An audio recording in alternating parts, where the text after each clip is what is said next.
brief shower or two. Not enough to help the current situation, but better than nothing. Meanwhile, Northern Ireland, much of Scotland, plastered with showers, those showers pushing south into northern parts of England. The far north of Scotland, fewer showers. They're not quite as lively here, with cooler air all in all for Shetland as well as Orkney. Now, the showers in the northwest do tend to trickle southwards on Wednesday night into Thursday. As a result, I think we're likely to see more showers for England and Wales by the start of Thursday compared with much of today. Temperatures overnight a little bit fresher, especially towards the north, but still in the teens in many places, so not a cold night by any stretch of the imagination. And we start Thursday with very mixed weather across the country. Some areas seeing heavy rain. The heaviest rain, most likely northern England into parts of Wales, and then that will sink south through the day. Hail and thunder possible anywhere across England and Wales. And with these heavy showers, it's certainly going to be something we've not experienced a great deal of during the summer so far. Also, temperatures down a touch on today, so a notably cooler feel. Bye-bye. Expect warm spells with the odd rude interruption. Box Boilers sponsors the weather on GB News. It's the final week to see how you could win over £65,000 in prizes. You could be our latest Great British Giveaway winner. First of all, we want to give you £60,000 in tax-free cash. Plus, you'll also receive a fine gold bar worth over £5,000. For a chance to win, text GOLD to 63225. One entry costs £2.50 plus one standard network rate message. Or text BONUS to 63225. 5 entries cost £5 plus one standard network rate message. Go to gbnews.com/win. Entries start at £2.50. Call 0903 686 3232. Calls cost £2.50 plus your network access charge. Or post your name and number to GB22 PO Box 8690 Derby DE1 9TT. UK only. Entrants must be 18 or over. Lines close at 4 p.m. on the 21st of August. This is a network giveaway. Entries will be pooled. Please check the closing time if listening or watching on demand. Good luck. Join me, Nana Akua, for an informative, interactive news programme with a difference. It's fun. No, he didn't say that, though. I'm so surprised. I think there's an element of truth to that. Join me from 3 p.m. every weekend, only on GB News, Britain's news channel. Hi, I'm Michelle Dewberry, and my show is your opportunity to cut through all the noise and dive in headfirst to some robust debates. Ideas clash. Situation, because the failure is... You're deliberately avoiding my point. Nothing's held back. And if you think this is the end of it, wait for more. And we do not shy away from the difficult stuff. Sometimes I want to shake people and say, if only you understood. So join me on Jubes & Co weeknights at 6 p.m, only on GB News, Britain's news channel. Welcome to Free Speech Nation with me, Josh Harwood. This is the show where each week we see what's happening in the world of culture, current affairs and politics. First we'll say, welcome to the UK. And we're not afraid to use our free speech so that you can use yours. It's not controversial in the slightest to anyone who hasn't lost their mind. Free Speech Nation, Sunday nights at 7 p.m, only on GB News, the People's Channel, Britain's news channel. At GB News, we love to hear from you, our loyal community. So drop us a line at gbnews.com/yoursay. There you can talk to each other and also to the presenters live on air. gbnews.com/yoursay, because GB News is your channel, Britain's news channel.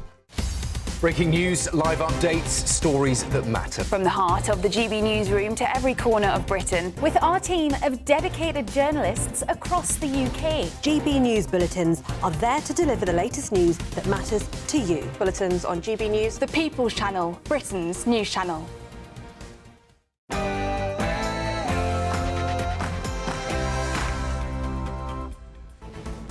Good afternoon, Britain. It's 12 o'clock on Wednesday, the 19th of August. I'm Emily Carver. And I'm Mark White. The number of foreign nationals claiming universal credit has hit a new record, with almost 1.3 million now receiving the benefit.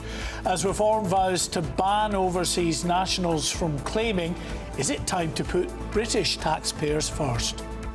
Andy Burnham is promising to get every rough sleeper off England's streets by Christmas. That's as campaigners claim housing asylum seekers at one single former RAF base could cost taxpayers £500 a night. Each are illegal migrants being treated better than Britain's homeless. Well, there's about 5,000 people sleeping rough every night. The Prime Minister's first pledge when he came into office was to end rough sleeping. But can they get everybody off the streets in time for Christmas? And Liberal Democrat leader Sir Ed Davey, well, he wants Britain to join the EU's new migration pact, allowing Channel migrants to be returned, but forcing the UK to accept asylum seekers from the rest of Europe. Illicit relationships between prison officers and inmates have nearly tripled. So should male prisons only employ male guards? Queen Camilla has opened up in a rare interview about the King's cancer diagnosis. I remember coming to see our Maggie's just after the King being diagnosed. Nobody could say anything at the time. That was quite difficult.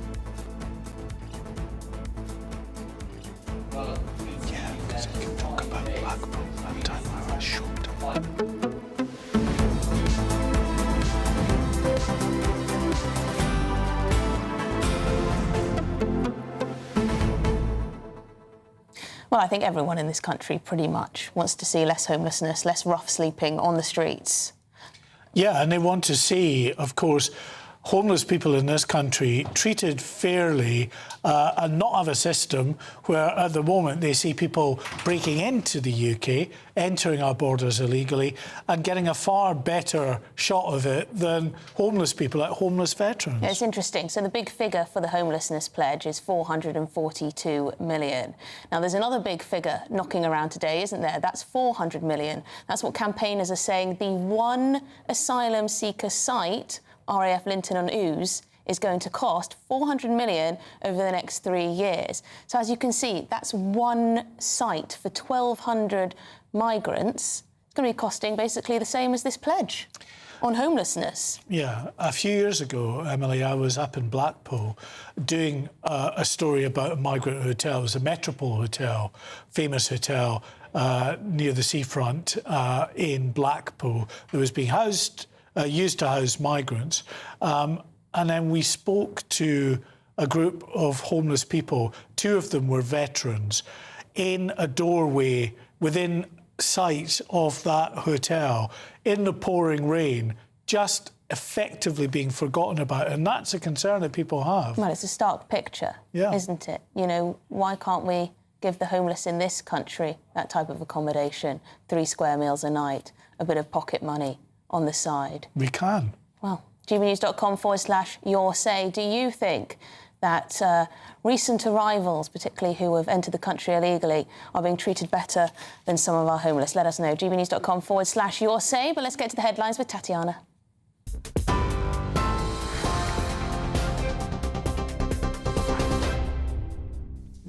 Thank you very much and good afternoon. The top stories. Sandy Burnham has pledged to work to get everyone in for Christmas as he continues to build on his vow to end rough sleeping. The Prime Minister is attempting a repeat of efforts during the COVID pandemic when the Everyone In scheme resulted in thousands of rough sleepers across England being taken in off the streets. The latest annual national statistics published by the government in February estimated there were 4,793 people sleeping rough on a single night in autumn last year in England. This was a new record high and the 4th annual increase in a row. Claire Coutinho says the government should prioritise cheap power over renewable energy. The Conservatives have claimed households could save about £540 a year after 2030 if net zero regulations are scrapped. The Shadow Energy Secretary spoke today. Prove to me that renewables are cheap. Like all of you, I'd heard people saying that for years. But to my astonishment, they could not prove it. Our entire energy policy was based on this promise that all this wind and solar was going to cut bills. And yet, when I combed through the spreadsheets put in front of me, I realised that they didn't have the evidence there to back it up. The truth is that too much wind and solar creates all of these extra hidden costs. It's like a Ryanair flight. The ticket might look cheap, But once you've paid for a bag, a seat and a sandwich, you realise you've been stung. The UK's inflation rate rose to 2.9% in the year to July, up from 2.6% the month before. Widely expected by economists, the increase was driven by the largest rise in gas prices for almost 4 years, according to the Office for National Statistics. Chancellor John Healey says Iran war inflation continues to impact prices here at home. He also said Britain's economy is resilient. Shadow Secretary of State for Scotland and Shadow Minister for Energy Security and Net Zero, Andrew Bowie, spoke to GB News. When Rishi Sunak was Prime Minister, we left government with inflation going down. That was due to hard choices being taken by government, by the Chancellor then, Jeremy Hunt, and by the Prime Minister, Rishi Sunak. It meant living within our means and not doing everything that maybe we wanted to do or would have made life a lot easier for us politically as a party, as a government. This government seemed to have learnt no lessons from that and are making unfunded commitments right, left and centre. And frankly, that building behind me having sat empty for 5 weeks now, we haven't even been able to scrutinise any of these announcements that the new Prime Minister has been making. In other news, Nick Kyrgios has been banned from tennis after testing positive for cocaine. The 31-year-old Australian provided a sample during an ATP event in Mallorca in June this year. And in July, a World Anti-Doping Agency accredited laboratory confirmed the presence of a metabolite of cocaine. In a statement posted on social media, he said, "I'm sorry to my fans, my family, my sponsors and everyone close to me. Above all, I'm sorry to the kids who follow me. I know the example this sets and I'm deeply disappointed in myself." Now, the Queen has spoken publicly for the first time about the difficult emotional experience of having to keep the King's cancer diagnosis a secret. In a new film made in collaboration between Buckingham Palace and Maggie's cancer charity to mark its 30th anniversary, Queen Camilla reveals she was longing to let it out during a visit to in January 2024. That was just days before the King's diagnosis was officially disclosed. I remember coming to see our Maggie's just after the King being diagnosed. Nobody could say anything at the time. That was quite difficult. I almost said something, but I felt that it wasn't the time to say. Looked at everybody who was suffering and all the relations, and I think it made me realise even more how important these places were. And a girl is fighting for her life in hospital after 3 of her family members died after they went into the sea off West Sussex. There was a huge emergency service response to the incident in Shoreham by Sea yesterday afternoon when police were told 4 people had got into difficulty in the water. It's thought the former family members went into the water for a swim. Sussex police confirmed a man, a woman and a teenage girl had died, while a younger girl from the family was in a critical condition in hospital. Those are the latest headlines. More in half an hour. You can now watch GB News live across the United States of America and the world on Truth Plus. Scan the QR code to find out more or visit gbnews.com/truth.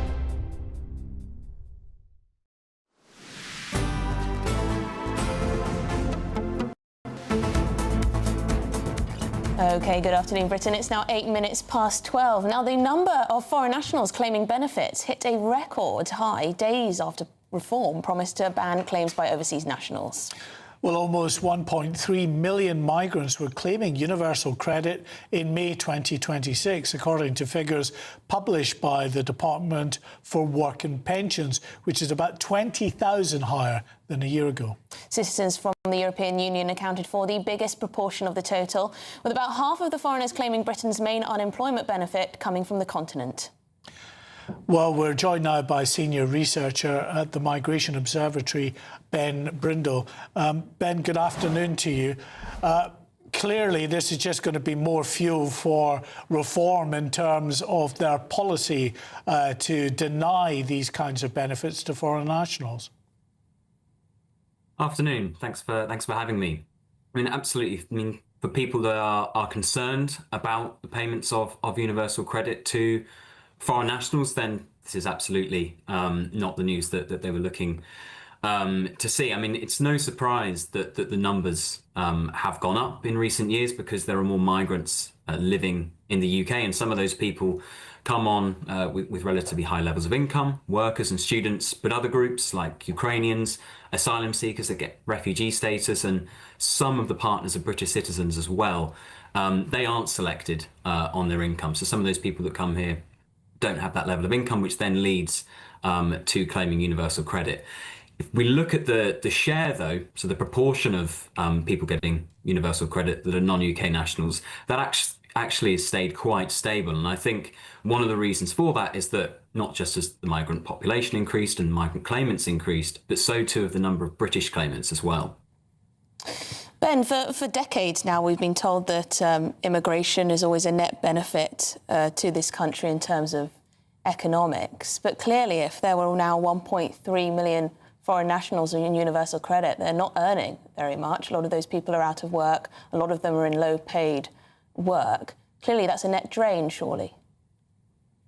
Yeah, I think it comes to what I said just a moment ago, that people that come on different immigration routes have very different impacts. So people that come to the UK on a work visa, they now need to earn at least £41,700. So not the sorts of people that are going to be claiming universal credit, they won't be eligible. But people that come on some of those other types of routes, the humanitarian ones like the Ukrainians, for instance, some of those people will not have the ability to move into higher paying jobs, or in some cases not be able to move into work full stop. And so some of those people will then be claiming universal credit and other benefits potentially as well.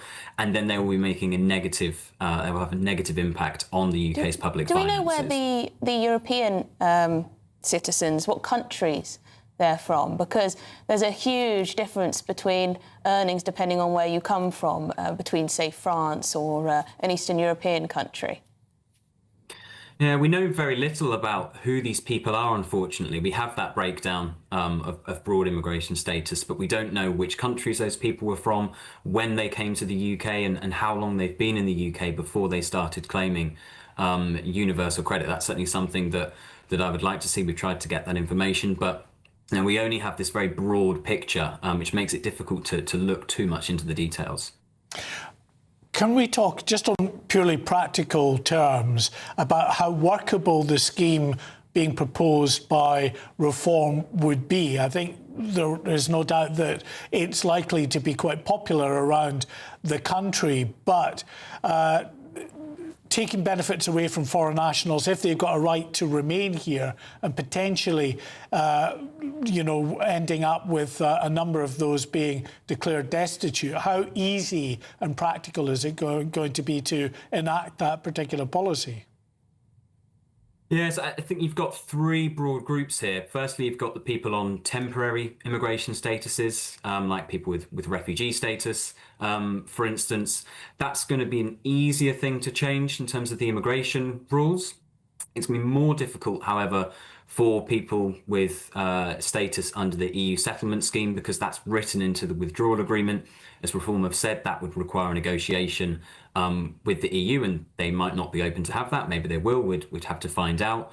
But for people that have been in the UK for more than 5 years, some of those people will be able to simply get British citizenship, and that could be difficult. Up to this point, people with citizenship are treated the same, regardless of whether they were first here as a migrant or were born in the country.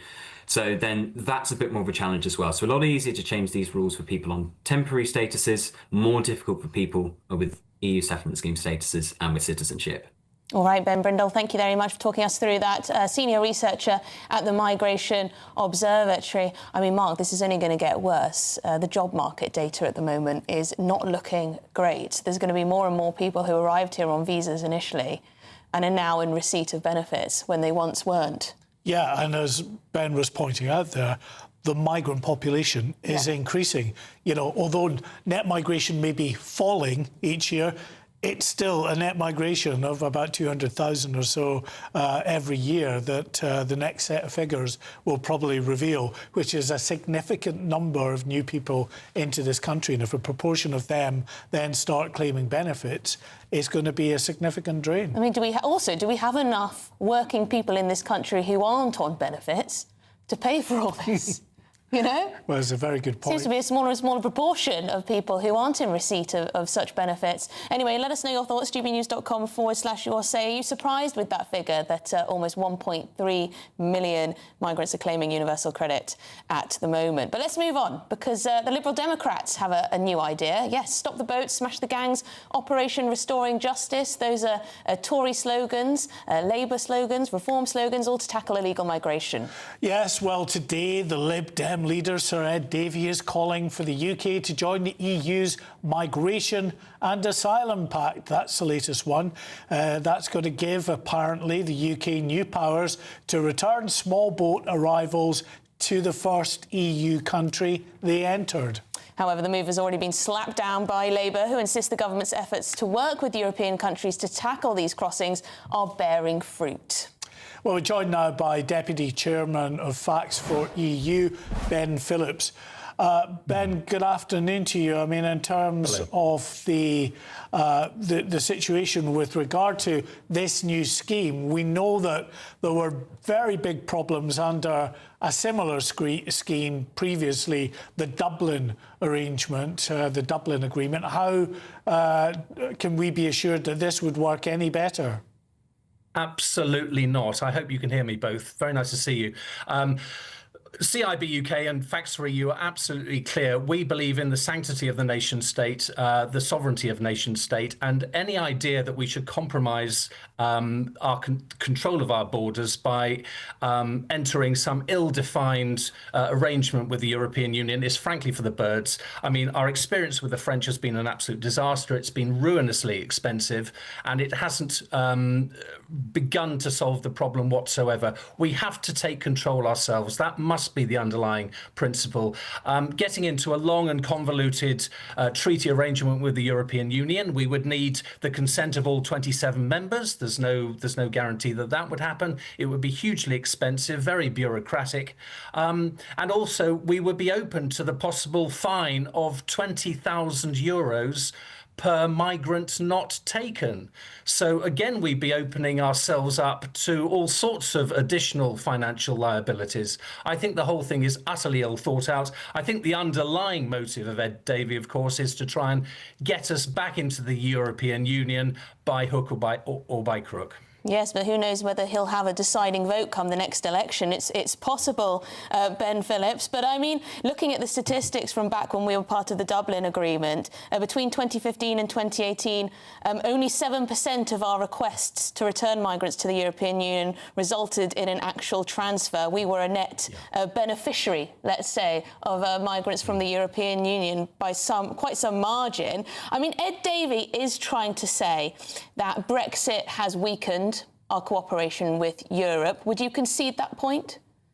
No, I don't think I would. I mean, we had the Rwanda scheme, which was in its infancy and just beginning to bear fruit when the last Labour government took office, and they scrapped it, and we're back to a full-blown crisis now. I mean, it's certainly true this is a global problem and we need global solutions, but fundamentally every nation state needs to take control of its own borders. It's that simple. And we are doubly advantaged in the sense that we have water surrounding us. So from a logistical point of view, we ought to be able to do that.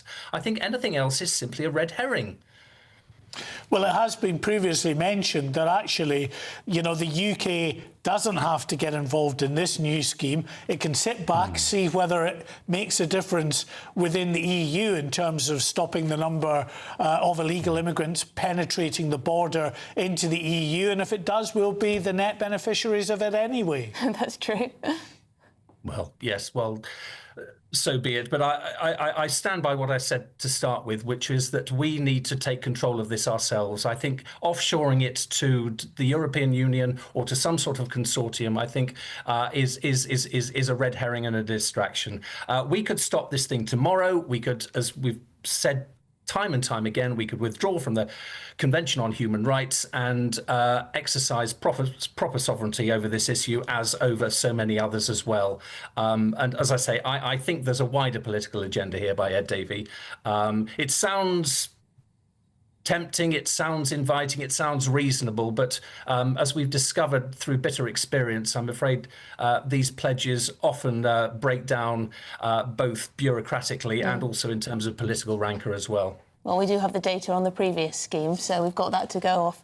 Ben Phillips, thank you very much indeed, Deputy Chairman of Facts for EU, certainly putting the case against Ed Davies' proposal here. I think we all know that Ed Davey and the Liberal Democrats would like nothing better than us to re-enter the European Union. So this is just one part of it. He's hopping on the small boats issue. And let's not forget the current scheme that we have, that bilateral arrangement with France, a one-in, one-out deal, where we're up to 1,100 people have been sent from France to us, and we sent almost that amount, but a few dozen less back to France.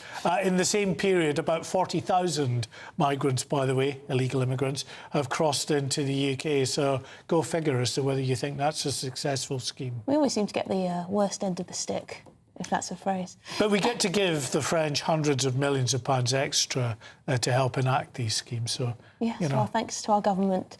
Anyway, campaigners have claimed that housing asylum seekers in a former military base is set to cost the taxpayer at least £500 a night, which would be £400 million over the next 3 years.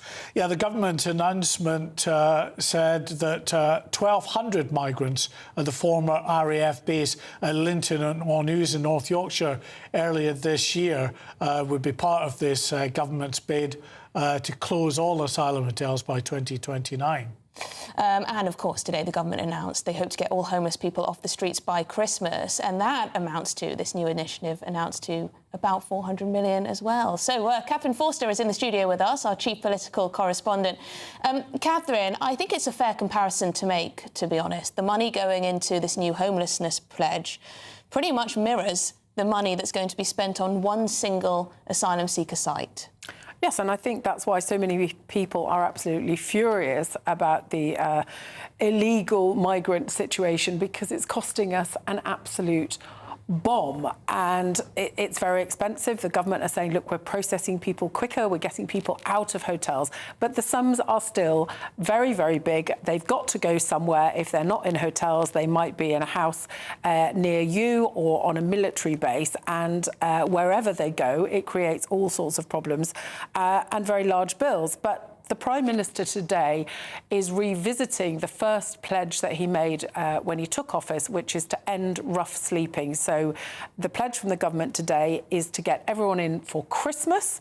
There's about 5,000 people sleeping rough physically on the streets, as opposed to being sort of homeless in a broader sense, not having like a permanent home, being in temporary accommodation or whatever.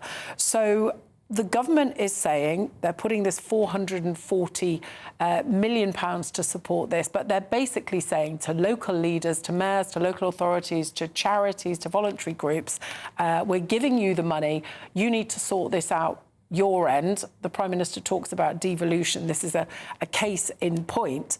But look, it's going to be very difficult because people are homeless for lots of reasons, but obviously financial reasons, but then often mental health problems, addiction to drugs, addiction to alcohol, very deep-seated problems. So it's not just getting people to a bed, it's helping them deal with these issues. And in the case of British veterans, there's 300 to 400 British veterans estimated to be sleeping rough each year. These are big numbers, and of course many of them have post-traumatic stress disorder.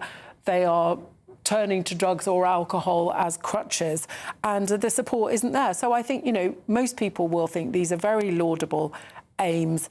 It is difficult. Andy Burnham, personally, as Mayor of Greater Manchester, pledged to end rough sleeping when he came in 2017. At that point, there were 268 people sleeping rough in Manchester.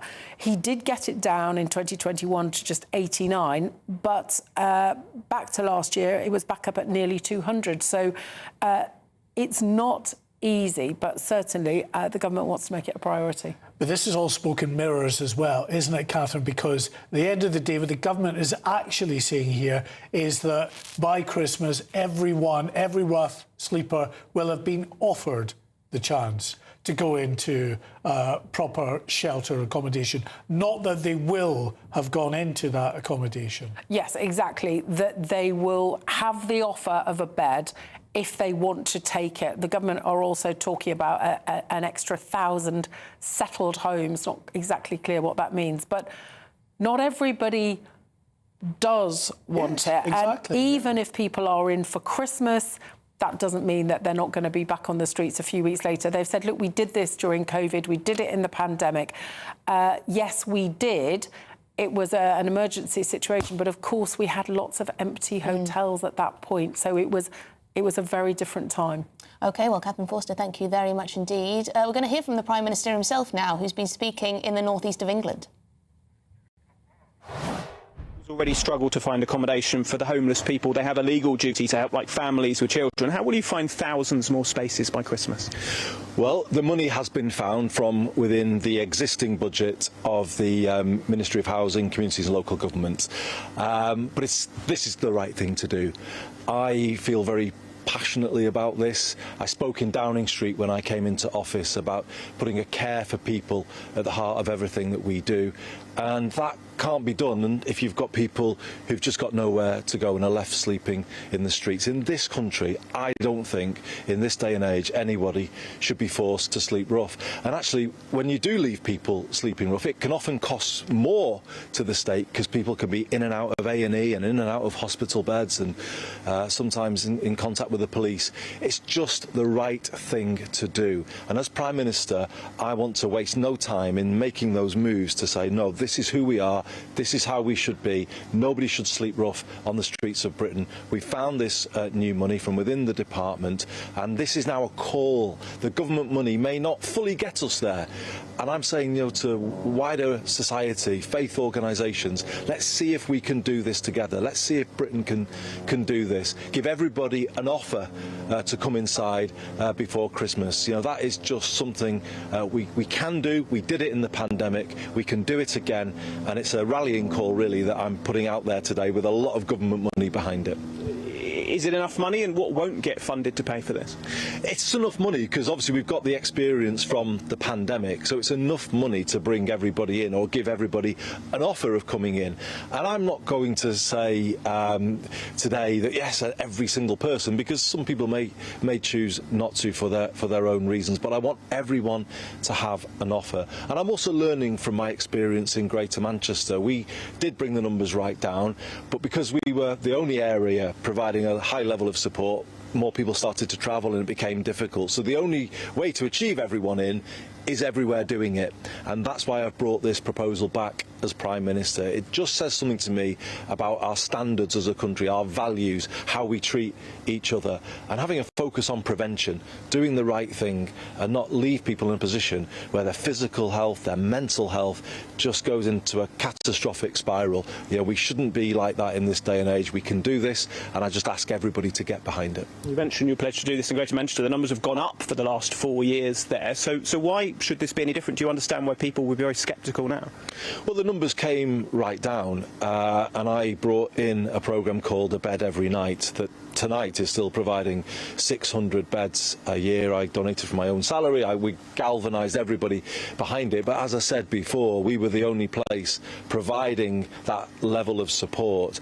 And understandably, people then travelled to Greater Manchester to access that support. So my point is, we can do this, but only if all areas are pulling in the same direction. And that's what this funding is designed to achieve, to make this a nationwide initiative as we go into the Christmas period, getting everybody behind it. The government money itself may not fully be enough, so I am saying, putting the call out to community and voluntary organisations We're at one here in Newcastle today, doing fantastic work, but we're saying to the wider community, voluntary and faith sector, come on, let's get behind this. Let's show what Britain can do when we all pull in the same direction. Inflation has ticked up again. Will there be additional support in the budget that's not already been announced, and if so, will it be targeted?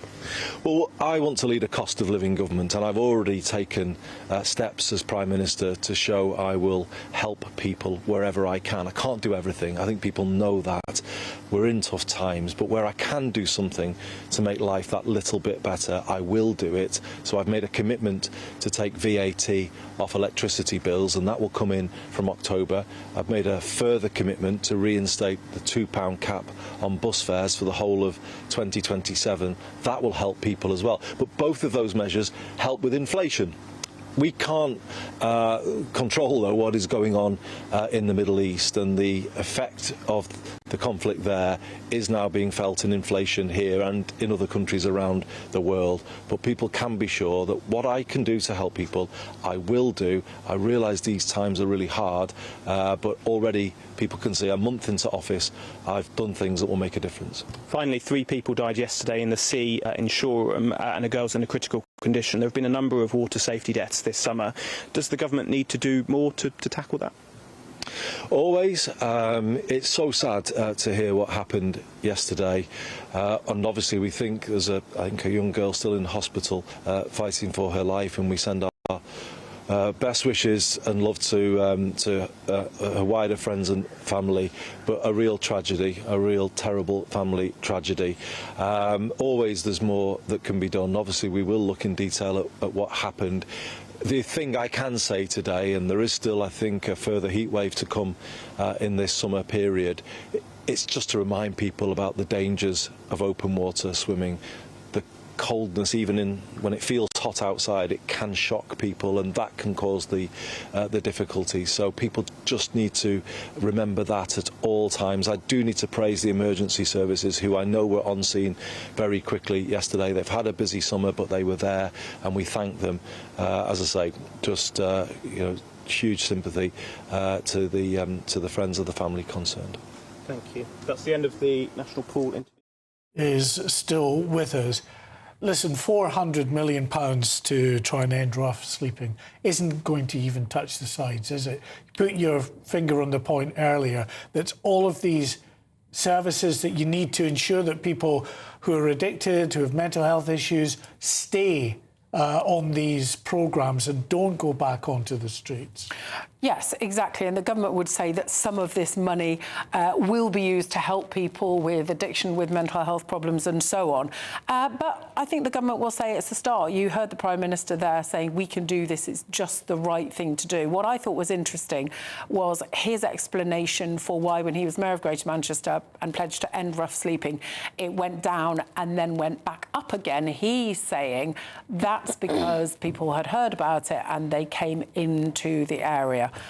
So that's that's his defence of his record in Manchester.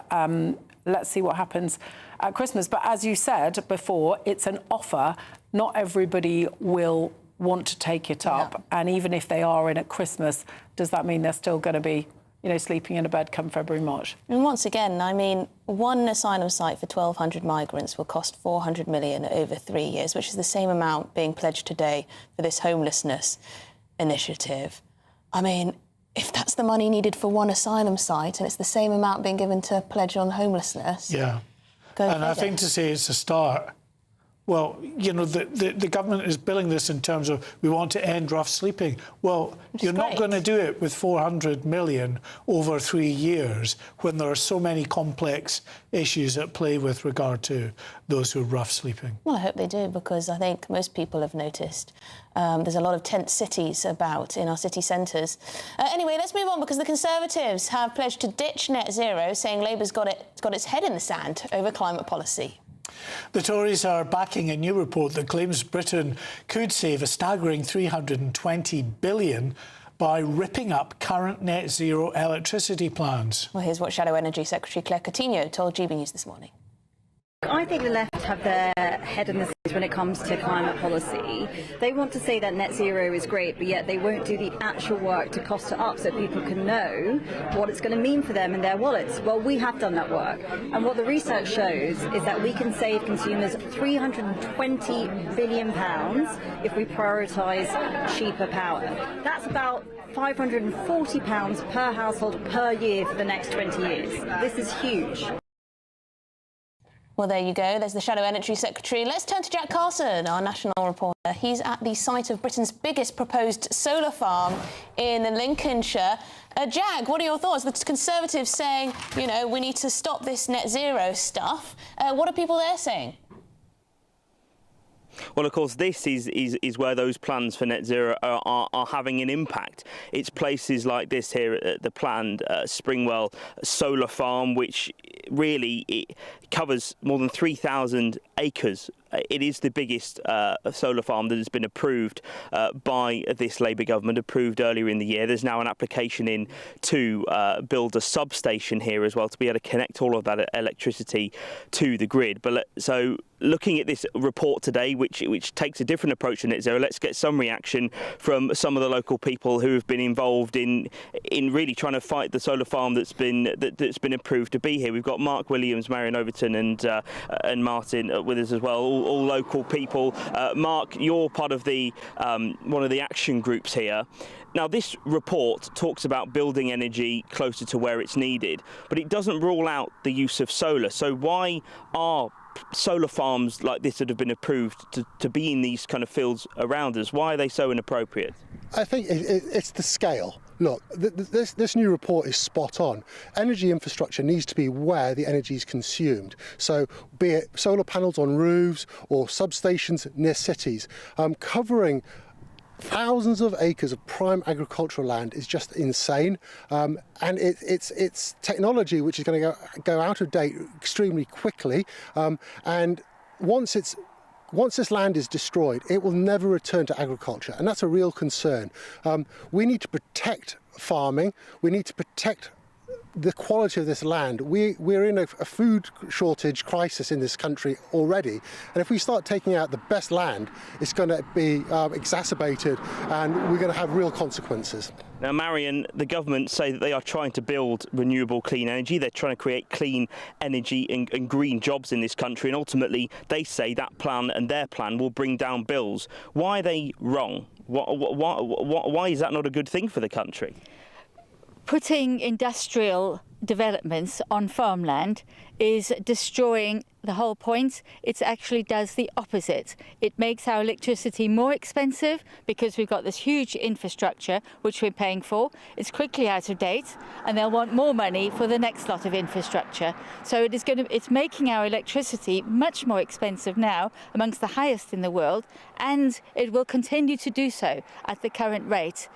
And then secondly, whether it's green or not, you've got to bear in mind that this is also involves battery storage, and because the sun only works when the sun shines, obviously that's when the solar works, which means that everybody produces power at the same time, which means that the grid can't cope, and then it's going to need some other form.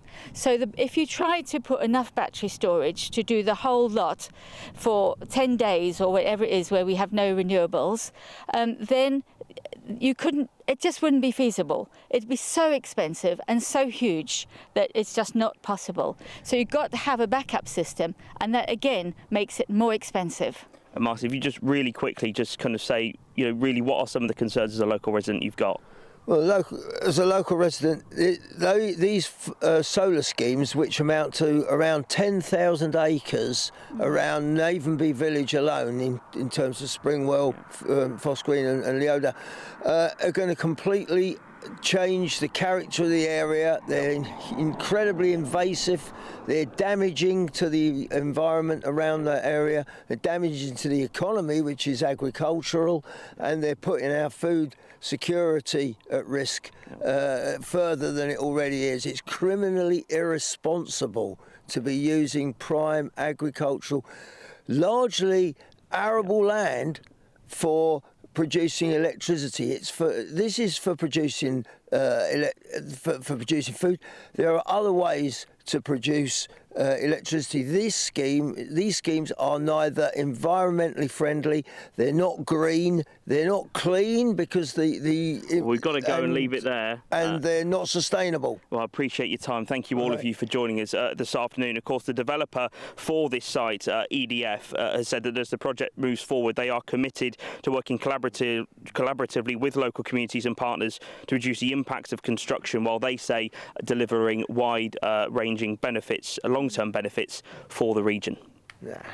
OK, thank you very much indeed, Jack Carson, for that report from Lincolnshire. Mark, what do you think? Do you think these solar farms should be able to get the go-ahead despite residents not being pleased about it? Well, I mean, the fact is there's a solar farm up near my hometown of wind farms, and they're going to put a battery plant in there. They take up an awful lot of space, and especially in rural areas where these fields have been so vital to the sort of rural economy that have supplemented and helped farm and agriculture in these areas for generations. And now they're just being turned over to And we're not a huge something country. that doesn't necessarily benefit that's the immediate thing. community. It's fine in a lot of countries where there's huge amounts of space, huge amounts of land, but we're actually quite a small island. Yeah. Anyway, Miata Fambula, the Energy Secretary, has said Labour is investing in more clean energy jobs, cutting tax on electricity bills to give families breathing space this winter, and we're taking action to tackle the climate crisis and bring down bills for good. Kemi Badenoch would put jobs at risk and increase bills. As global fossil fuel prices continue to rise amid conflict overseas and wildfires rage across the UK, we can't turn our back on clean power. That won't bring down bills and it won't address the climate crisis. The Tories don't have a clue, she says. It'd be nice to have a definitive answer on North Sea oil and gas. That might be quite nice. You know, will they, won't they? Anyway, this is a different kind of story. The number of prison officers disciplined for relationships, illicit relationships with inmates, has almost tripled in just 7 years. 32 officers were disciplined in the year 2024-25, up from 12 7 years earlier. One of the most high-profile recent cases featured Isabel Dale. She was sentenced to 3.5 years in prison after having romantic relationships with 2 inmates and plotting to smuggle drug-soaked envelopes into jail.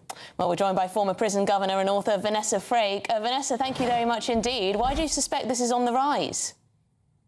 Well, I think there's a number of factors here. You know, you can apply to join the prison service at 17 and start on your 18th birthday. That immediately makes you vulnerable.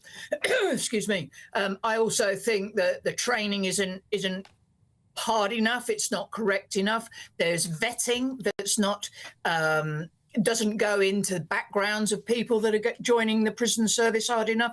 You know, we saw the officer having sex at Wandsworth. You know, she'd already been on a Channel 4 programme having sex with everybody. And then she was also on social media, you know, with inappropriate pictures. So my question would be, you know, you only had to Google her to see her background. It's not rocket science, but the problem is that where the MOJ used to do all the vetting, now it's outsourced to a place in Wales called Shared Services, and they are all civil servants who do the vetting, and I don't think it's thorough enough. I don't think the interview on a screen like this is acceptable. You know, I have a friend who actually does this interviews, and they're actually interviewing people who are sat in Nigeria to join the prison service, and this is a whole problem. The figures don't surprise me at all. The fact that when you are thrown into a jail, jails are very volatile, they're very violent, they are full of very manipulative prisoners who are prison savvy. I've seen, you know, staff at the bottom and staff right at the top being manipulated by prisoners. So it's really not a wonder that the figures are showing what they're showing. Yes, and I mean, in terms of the need, there is obviously a need to have better vetting processes to weed out those who would be impressionable, who might be led down the path of the cheap thrill of having some kind of intimate liaison with the prisoner. But as you say, it leads to all kinds of very, very serious issues around their potential for then being blackmailed into criminality, into smuggling drugs in, into other criminality for these criminals behind bars. Yeah, absolutely. And Charlie Taylor's exactly right in what he says. You know, prisoners are very manipulative and they look for vulnerable people. They look for people who maybe look a little bit worried walking onto the landing for a first time. You know, at the moment, there's no mentoring process for staff, for junior staff. They're very worried about reporting things, and that makes them even more vulnerable. So, you know, I think the whole system is just, you know, I mean, Vanessa, sorry, we're just running out of time, and I just want to put one more thing to you. I mean, a lot of these sex scandals in prisons involve female prison guards. I'm sure there are a lot of tough cookies who happen to be female out there. But is it wise to have female guards operating in male prisons? Absolutely. I worked 11 years at Wormwood Scrubs. I never had one moment's problem. I was always taught at the training school, there is a line. You are that side, prisoners are that side. There's never any grey areas. Okay. And just one point as well, is a lot of this down to the fact that, you know, we lost almost a quarter of prison officers, very experienced prison officers, who are just not there now to sort of put that protective wing over a new prison officer, show them what's what not to do, who to stay away from. I mean, that is part of it, Mark, but also, you know, you've got poor training, poor support, and very manipulative prisoners. And that, all in all, is a recipe for disaster. Vanessa Frake, thank you very much indeed, former prison governor and author. Thank you very much indeed. Well, a spokesperson for the Ministry of Justice has said any relationship between prisoners and members of staff is inappropriate, and we don't hesitate to take the toughest action against any staff that fall below our high standards. While the majority are hard-working and professional, any found guilty of inappropriate relationships with prisoners face dismissal from the service and can be sent to prison themselves. Well, let us know your thoughts on that one. GBNews.com/your say. Do you agree with Vanessa Frake that, you know, female officers, fine in a male prison? Let us know. This is Good Afternoon Britain on GB News. Lots more coming up. Yes, Queen Camilla has opened up in a rare interview about the King's cancer diagnosis. We'll have the full details. But first, here's the forecast for the top European holiday destinations. I forecast a perfect holiday in the sun. Weather looking good then? For sure, and no worries about our travel insurance. All Clear Travel Insurance sponsors GB News Travel Destinations Forecast. It's not just the UK where we've seen a change in the weather this week, certainly much cooler across northern and central Europe, with some very lively thunderstorms in places. Now, there are some thunderstorms around on Thursday for eastern parts of Spain into the south of Iberia, for example. But the liveliest downpours and thunderstorms most likely northern Italy into the Alps, and especially around the Italian lakes, where there could be some very significant rain right there through this week and into the weekend. All Clear Travel Insurance sponsors GB News Travel Destinations Forecast. Good morning, welcome to your latest GB News weather update brought to you from the Met Office. We broke the 62-day dry streak overnight in parts of Surrey, and there's more rain to come through today in the form of showers though, so not as reliable, and there is a risk of hail and thunder in the showers as well. We've got low pressure in charge where we see these weather fronts. That's where we'll see the focus of the showers throughout this afternoon across parts of Northern Ireland and then into parts of eastern Scotland. That's where we could actually see some impacts from the rainfall. Elsewhere, the rain will be most welcome, I'm sure. Further south, after a pretty wet start to the day, it will dry up this afternoon and brighten up to some sunshine around, and temperatures still a little bit above average, climbing towards the mid-20s, but elsewhere it's going to be feeling much cooler. Showers will continue this evening, particularly across more northern areas. Quite heavy downpours. We could see 20 millimetres of rain falling in just an hour or two in some areas of Northern Ireland as well as Scotland. There's a risk of hail and lightning in there as well, so do take care if you are out and about. Further south, there's still a few showers around, but quite a lot of dry weather too. Temperatures in the high teens, low 20s to end today, and it should be a relatively mild night tonight. Then a little bit fresher across the far north, where we've got a northerly breeze picking up throughout this evening. This area of low pressure shifts further south, so the focus of the rain moves into parts of Wales and northern England overnight. So some heavy downpours are likely here. Again, a risk of thunderstorms too. Relatively dry further south, but the odd shower pushing through. And as I said, a relatively mild start to the day. Another showery day on the cards on Thursday, particularly across parts of northern England and Wales through the morning. It will be a little bit drier across more northern areas than today. Parts of Northern Ireland and Scotland still seeing some drier interludes, but also a few showers here and there, and it will feel much cooler. Temperatures will actually be below average for the time of year. Bye-bye. Thank you, Britain, for making GB News Radio such a huge success. Whether you're in the car, on the go, or listening at home, thank you for choosing us as your radio station. Good afternoon. This is the latest AI travel news from GBNews.com. The A31 is closed at Junction 2 in Ringwood. The M27 is closed at Junction 2 in Romsey, and the A36 is closed after the A30. The M23 southbound has a lane closure between junctions 8 and 9 in Reigate, and the M3 westbound has an obstruction between junctions 3 and 4 in Camberley. In Scotland, the M8 westbound has queuing and lane restrictions between junctions 17 and 16 Craighall. And on the trains, Greater Anglia services are facing major disruption between Shenfield and Southend Victoria, while East Midlands Railway has a temporary reduced timetable. For more travel news, go to gbnews.com.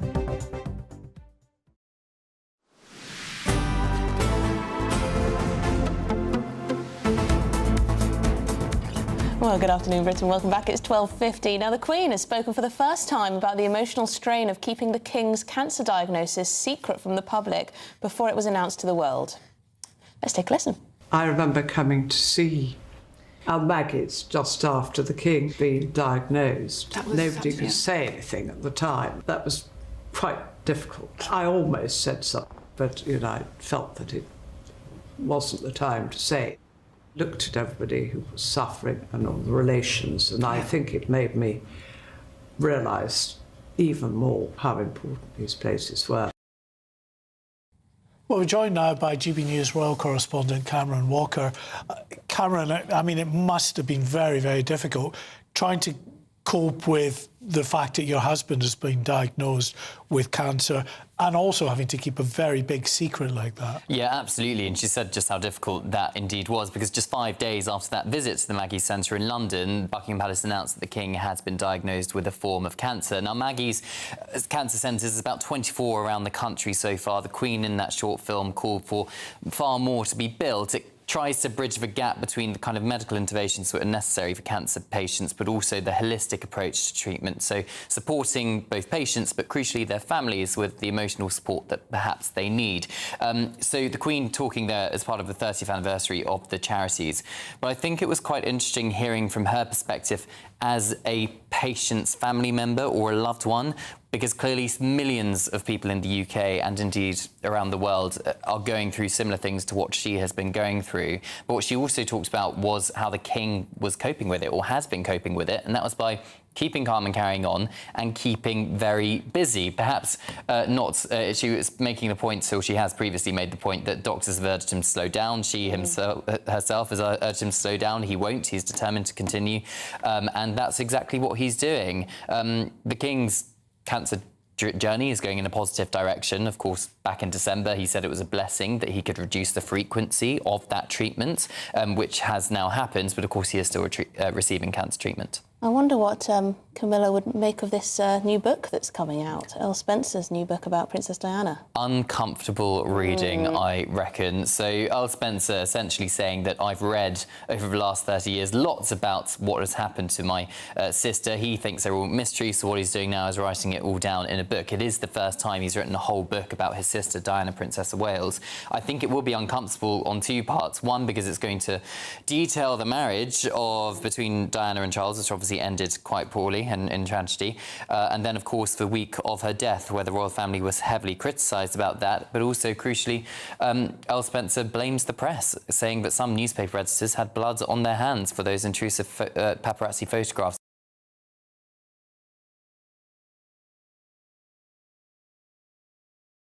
That's going to be his heart for the Queen either. Quite, yes. No, of course, the other woman, there were 3 of us in this marriage, so it was a bit crowded. Also, I think the BBC might be getting a bit of a battering because, of course, Martin Bashir was introduced to Diana through Earl Spencer, through the deceit of those fake bank statements. Well, there you go. Cameron Walker, thank you very much indeed, our royal correspondent there. Right, we've run to the end of the hour. This is Good Afternoon Britain on GB News. Yes, lots more coming up at the top of the hour, including, of course, the Lib Dem leader's new scheme with the European Union.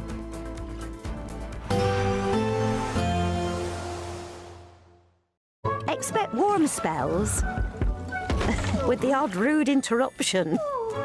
Box Boilers sponsors the weather on GB News. Hello, good afternoon. Welcome to your latest GB News weather update brought to you from the Met Office. Further showers across more northern areas through the rest of today. A little bit brighter further south after quite a wet start to the day. That weather front from this morning has moved further south and east. Behind it, we've got further weather fronts that will bring more showery rain thanks to this area of low pressure through the rest of today and into Thursday as well. Some of these showers could bring some impacts because they bring a risk of thunderstorms with hail and lightning to parts of Northern Ireland and eastern Scotland, and later tonight into tomorrow morning across parts of North Wales and northern England. Elsewhere, there's a chance of a showery outbreak of rain overnight. Temperatures relatively mild for the time of year across more southern areas, a little bit fresher to start the day across the far north of Scotland in particular, because we've got quite a brisk northerly wind into Thursday morning, particularly across north and eastern coastal areas, so you will really notice that breeze. Further west, the winds will be a little bit lighter, but there's quite a lot of cloud to start the day on Thursday and further showers through the morning. Now through Thursday, not going to be quite as frequent across more northern areas, but through the morning across North Wales, northern England, that's where we'll see the most frequent and heaviest downpours. More southern and eastern areas of England will likely be fairly dry to start the day, but some of these showers could push further south and east into these areas later on by lunchtime and into the afternoon. Further north, a drier afternoon to come, some sunny spells breaking through for parts of Northern Ireland and much of Scotland, but still a chance of a few showers as well. Widely a much cooler day on Thursday with more in the way of cloud around. Temperatures below average actually for more northern areas, quite close to average across the south. Showers will tend to ease into Thursday evening as we head towards Friday, as it will be a drier end to the week, and the weekend is looking relatively dry as well as high pressure builds in from the west once again. So more in the way of sunshine, less in the way of rain, but that might not last too long. Bye-bye. Expect warm spells with the odd rude interruption. Box Boilers sponsors the weather on GB News. It's the final week to see how you could win over £65,000 in prizes. You could be our latest Great British Giveaway winner. First of all, we want to give you £60,000 in tax-free cash, plus you'll also receive a fine gold bar worth over £5,000. For a chance to win, text GOLD to 63225. One entry costs £2.50 plus one standard network rate message, or text BONUS to 63225. 5 entries cost £5 plus one standard network rate message. Go to gbnews.com/win. Entries start at £2.50. Call 0903 686 3232. Calls cost £2.50 plus your network access charge. Or post your name and number to GB22 PO Box 8690 Derby DE1 9TT. UK only. Entrants must be 18 or over. Lines close at 4 p.m. on the 21st of August. This is a network giveaway. Entries will be pooled. Please check the closing time if listening or watching on demand. Good luck. Welcome to Free Speech Nation with me, Josh Howard. This is the show where each week we see what's happening in the world of culture, current affairs and politics. First we'll say, welcome to the UK. Oh, thank you. And we're not afraid to use our free speech so that you can use yours. It's not controversial in the slightest to anyone who hasn't lost their mind. Free Speech Nation, Sunday nights at 7 p.m. Only on GB News, the People's Channel, Britain's news channel. From the school run to the home run, watch a new show for all of Britain. He can say whatever he wants. A straight-talking show where all voices are heard. And, you know, when are we going to stop talking about smashing the gangs and actually do it? With the stories that matter from every part of our country. There's a bit of a crash landing there for your Chancellor. Bold, fearless and standing up for you. That's me, Martin Dordme, 3 p.m. till 6 p.m, weekdays, here only on GB News. The People's Channel, Britain's news channel. I've been in Westminster for a long time, but I know that though power may be here, its effect on people's lives is across the whole of the country. We may be where rules are made, but it's where they're implemented that matters. Join me, Jacob Rees-Mogg, for forthright and frank discussion on where Britain has come from, where it's going, and where it will end up. That's State of the Nation, Monday to Thursday, 8 to 9 o'clock. Vox Populi, Vox Dei. Exciting news. Every Friday, my Patrick Christie's Tonight Show is going to have a twist to it. We're welcoming some special guests. You. That's right, on Fridays I'm going to be doing my show in front of a live studio audience because this show is about you and what you have to say. It's going to be the same big debates, same big topics, same big opinions. But every Friday night at 9 p.m, you are invited to come on down to Patrick Christie's Tonight to be a part of the action. Only on GB News, the People's Channel, Britain's news channel.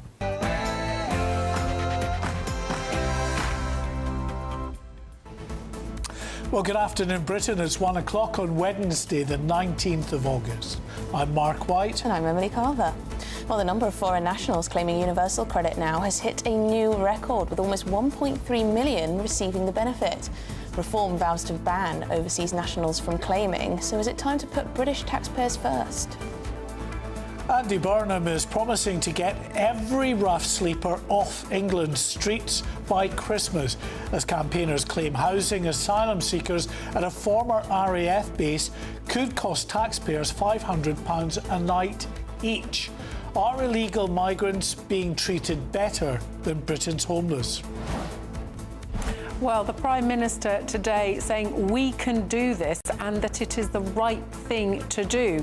But given the very deep-seated addiction and mental health problems, is £500 million going to cut it?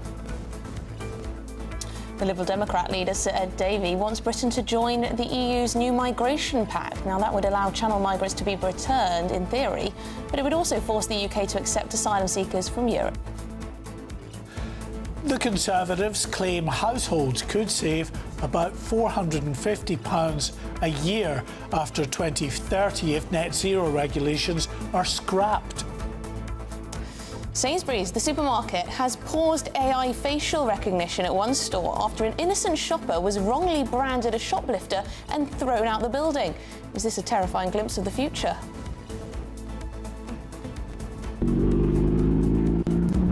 The brakes are very sensitive, and the pedals are so close together. Here we go. And Ben Leo is living his dream these days. The IndyCar Series hits the streets of Washington, D.C. this weekend. And Ben was there getting a taste of what it's like to be behind the wheel. Boy racer.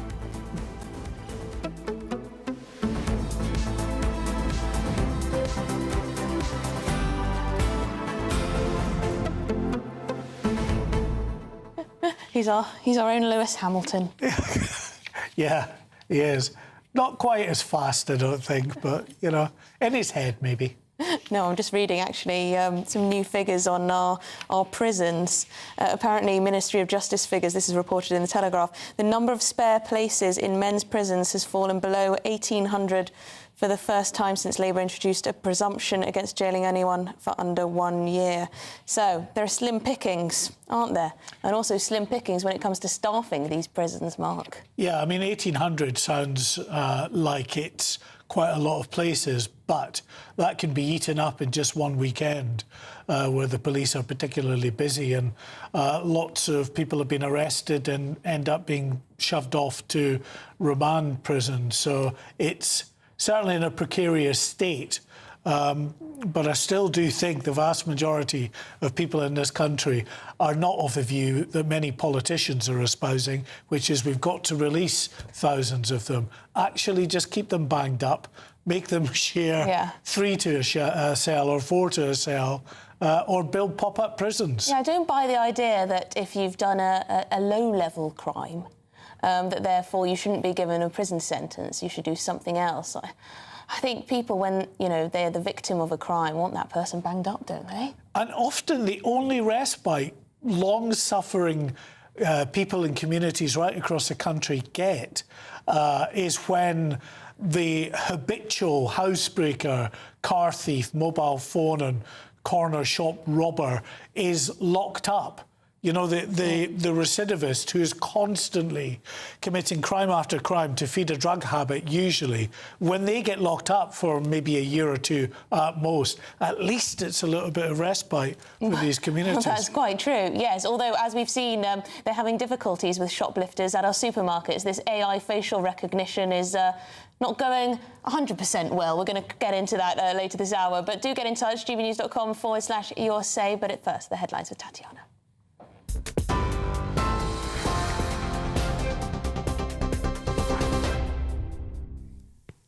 Thank you very much and good afternoon. The top stories this hour. Andy Burnham has pledged to work to get everyone in for Christmas as he continues to build on his vow to end rough sleeping. The Prime Minister is attempting a repeat of efforts during the COVID pandemic when the Everyone In scheme resulted in thousands of rough sleepers across England being taken in off the streets.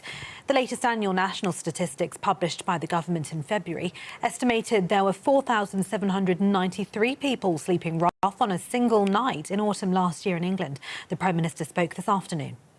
I feel very passionately about this. I spoke in Downing Street when I came into office about putting a care for people at the heart of everything that we do, and that can't be done if you've got people who've just got nowhere to go and are left sleeping in the streets. In this country, I don't think, in this day and age, anybody should be forced to sleep rough. And actually, when you do leave people sleeping rough, it can often cost more to the state because people can be in and out of A&E and in and out of hospital beds and sometimes in contact with the police. It's just the right thing to do. Claire Coutinho says the government should prioritise cheap power over renewable energy. The Conservatives have claimed households could save about £540 a year after 2030 if net zero regulations are scrapped. The Shadow Energy Secretary spoke today. Prove to me that renewables are cheap.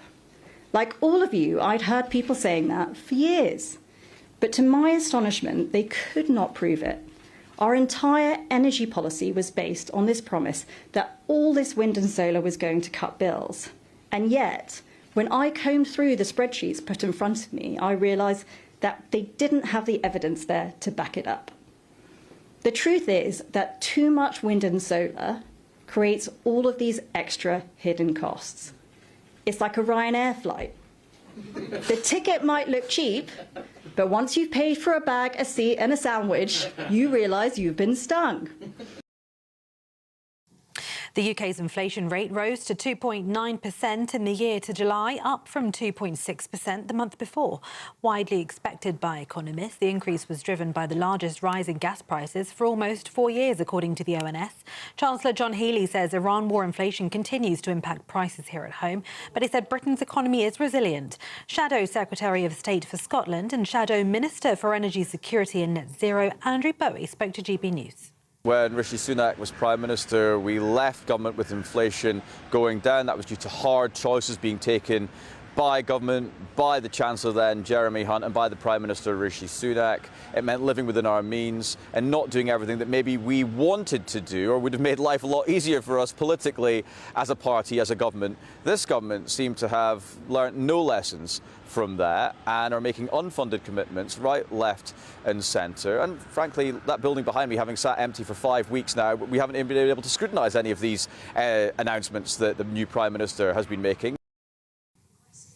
The Rail Accident Investigation Branch has released its initial findings following a trail derailment near Lewes last week. It said a rail track defect existed in the area where the train derailed, injuring 30 people. Around 150 people were on the Southern Railway service from London Victoria to Eastbourne on the 13th of August when 3 carriages left the tracks and fell on their sides.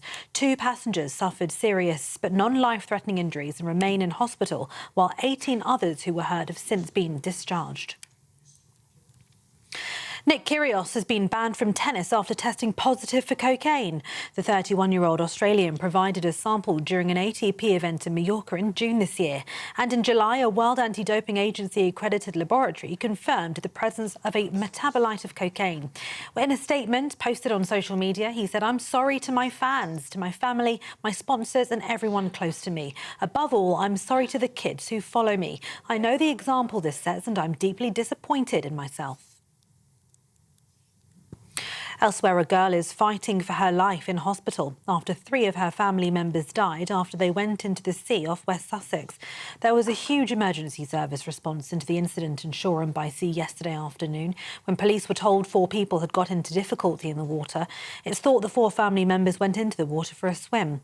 Sussex police confirmed a man, a woman and a teenage girl had died, while a younger girl from the family was in a critical condition in hospital. And the Queen has spoken publicly for the first time about the difficult emotional experience of having to keep the King's cancer diagnosis a secret. In a new film made in collaboration between Buckingham Palace and Maggie's cancer charity to mark its 30th anniversary, Queen Camilla reveals she was longing to let it out during a visit to one of their cancer support centres in January 2024, just days before the King's diagnosis was officially disclosed. I remember coming to see our Maggie's just after the King being diagnosed. Nobody could say anything at the time. That was quite difficult. I almost said something, but I felt that it wasn't the time to say it.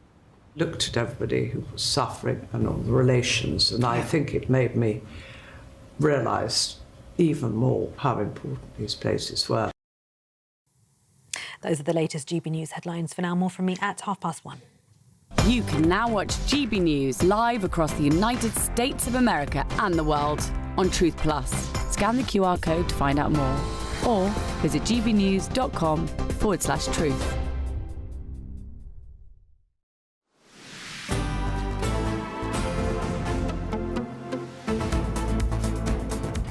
OK, 1:10 is the time. Welcome back to Good Afternoon Britain with me, Emily, and Mark White.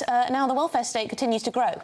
The number of foreigners claiming benefits has hit a record high just days after reform promised to ban claims by all overseas nationals. Yes, almost 1.3 million migrants were claiming universal credit in May 2026, according to figures published by the Department for Work and Pensions, which is about 20,000 higher than a year ago. Citizens from the European Union accounted for the biggest proportion of the total, with about half of the foreigners claiming Britain's main unemployment benefit coming from the continent. Well, Head of Communications at the Autonomy Institute, Jack Kellum, joins us now. Thanks for joining us, Jack. I mean, in terms of these figures, I guess it just gives more ammunition to Reform, who clearly say this is not sustainable, that we cannot continue such a huge welfare bill for foreign nationals. I think we really need to tackle the sort of growing welfare bill that we see at the moment, but getting really bogged down on the nationality of those claiming it, I think would be a bit of a red herring, which meant we wouldn't really be tackling the real issues. So although the absolute numbers of foreign nationals claiming benefits has gone up, actually as a share of the overall caseload of people involved in universal credit and claiming has dropped slightly. So it's down to 15.5% from 17%. We've also got to remember that about half of these people are EU nationals. The vast majority of them have settled status. And I think more than half of them are also in work claiming benefits too. So we have to get the picture right of the people who are involved here. So starting a sort of fight with the EU, having to renegotiate the deal, opening a massive can of worms, would be a distraction from really tackling the big issues we've got, which are long-term growing ill health in a population and sickness around disability, but also thinking about the massive amounts we spend on things like subsidising high rents through the housing benefit component of universal credit too. So it's a pretty large red herring, though, Jack. I get what you're saying, and obviously one of the big issues is that we don't have much growth at the moment, and the job market is stalling, indeed going backwards in some areas. But 1.3 million people, foreign nationals, they are foreign nationals even if they've got settled status from the European Union, receiving universal credit sort of flies in the face of the idea that mass immigration is this fantastic economic benefit. if they've got settled status, they've been working here and been paying into the system through taxes for quite a long time. So I think it's quite a different picture to what I think Reform are maybe trying to paint of people who might be drawing on that system. These are people who pay taxes well, too. only half are European. Only half are EU citizens, so the rest will be from all sorts of different countries. Some will have refugee status, some will have sort of temporary arrangements. It's not all Europeans. Yeah, so it doesn't make up the whole picture. It makes up a significant part of the picture, and we need to take that into account. But we need to look, I said, at this wider picture. So many of this is a sort of product of migration waves we've had over the last decade. Actually, within the overall share of the universal credit bill, like I said, it's actually running off and dropping. Actually, the bigger issues we've really got here are ill health within the UK population and tackling the long-term sickness and the effects that's having on our economy and the benefit system too. So we should really be focusing on those things. We've heard it said, of course, many times over the years that our benefit system is just too generous when it comes to those arriving here from foreign countries. Do we have a comparison? Do we have an indication of what the situation is like in some other key foreign nations, in the way in which foreigners going to those countries are able to claim and how quickly they're able to claim benefits? It's actually really quite hard to claim benefits in this country. It does take a long time. Like, you can't simply just arrive and begin claiming benefits. That shouldn't be part of a picture that we think we're seeing on the ground here. People have to have, like I said, settled status for EU nationals, have to be have to have that long-term grounding in the UK before they can claim many of these benefits. You also have to get refugee status. You can't just be an asylum seeker. You have to actually get that refugee status. It takes a very long time. That presents other issues, right? We know about that. But it's not actually really straightforward to begin claiming any of these benefits. We also have to take into account, like I've said, that many of these people are in work. But also, I mean, this says something too. It says that the benefits they're receiving aren't really covering absolutely everything. They still need to go out and work. Presents its own issues, but I think that should actually inform how we're treating this story. OK, Jack Kellum, thanks very much indeed for joining us this afternoon. Appreciate that. OK, well, let us know your thoughts. GBNews.com/your say. I don't think this country can be a welfare state for the world. And I'm sorry, 1.3 million people. Yes, some of those have settled status in this country. But even so... I don't think I got an answer to my question about... you know, how generous we are in comparison to some other key nations internationally. Are they as generous as us? I doubt it. Yes, I very much doubt it too. Anyway, in other news, the Conservatives have pledged to ditch net zero, saying Labour has got its head in the sand over climate policy. Well, the Tories are backing a new report that claims Britain could save a staggering $320 billion by ripping up current net zero electricity plans. Here's what the Shadow Energy Secretary Claire Coutinho told GB News this morning. I think the left have their head in the sand when it comes to climate policy. They want to say that net zero is great, but yet they won't do the actual work to cost it up so people can know what it's going to mean for them and their wallets. Well, we have done that work. And what the research shows is that we can save consumers £320 billion if we prioritise cheaper power. That's about £540 per household per year for the next 20 years. This is huge. Well, GB News' national reporter Jack Carson is at the site of Britain's biggest proposed solar farm in Lincolnshire. And Jack, it would be fair to say there are many people there not as enthused about this particular solar farm as perhaps those advocating it are. No, absolutely not. And this is a real example of the impact of the route to net zero and that impact on communities across the country. Of course, Lincolnshire produces so much of Britain's food, and that is really why there is such objection to using what is, in combination with other planned solar farms in this part of Lincolnshire, 40 square kilometres effectively of farmland covered. And so there has been a lot of objection. But this Labour government has approved plans for a solar farm. If you look all around us, all this land behind me would effectively be part of this solar farm covered in solar panels, and so there is a lot of objection locally to this. We're joined now by Ingrid Sheard, who's the Deputy Mayor of the Greater Lincolnshire Combined County Authority. Thanks for joining us. Why is land like this inappropriate for solar farms? Because the government say they're trying to reach net zero, they're trying to go faster and stronger than other governments have in the past. So why is it inappropriate to build solar farms like this? Well, first of all, it's absolutely absurd. This net zero absurdity, honestly, they need to stop. That is just people making money on the back of something that really cannot be achieved and cannot really exist in any way, shape or form. If you look around you, as you say, this land is prime agricultural land. If we're going to cover that in solar panels, then this land becomes decimated for at least 60 years. If the solar panels only have a lifespan of 10 years because new technologies come along, then we end up with graveyards left of solar panels. There's nowhere to dispose of them, and that in itself would add to the carbon footprint. It's absolutely, and if we take away the food that we produce here, then we're going to import food. Importing food, again, adds to the carbon footprint. It's an absolute absurdity. So this new report out today talks about building energy closer to where it's needed, but it doesn't rule out using a mix of solar, of wind, of nuclear energy, of even gas and coal, kind of until a net zero point can be reachable. What's Reform's position on this? Is solar and wind and those renewable energies still something which could be seen and should be kind of supported in terms of a job creator across the country? So absolutely in the right place, but not on prime agricultural land. And let's just be fair. They say that is to bring energy locally. Not 1 kilowatt of energy produced by these solar panels stays here in Lincolnshire. It either goes down to London or it goes abroad. So let's be absolutely clear on that. That is not true. That's not a true fact or statement. All right, Ingrid, thank you so much. So we've got time for this afternoon, but thank you for joining us. Of course, the developers for this Springwell solar farm are EDF. They say that as the project moves forward, we remain committed to working collaboratively with local communities and partners to reduce the impacts of construction, while they say delivering long-term benefits for the region. OK, thank you very much indeed, Jack Carson there in Lincolnshire. I mean, massive solar farm plonked on agricultural land.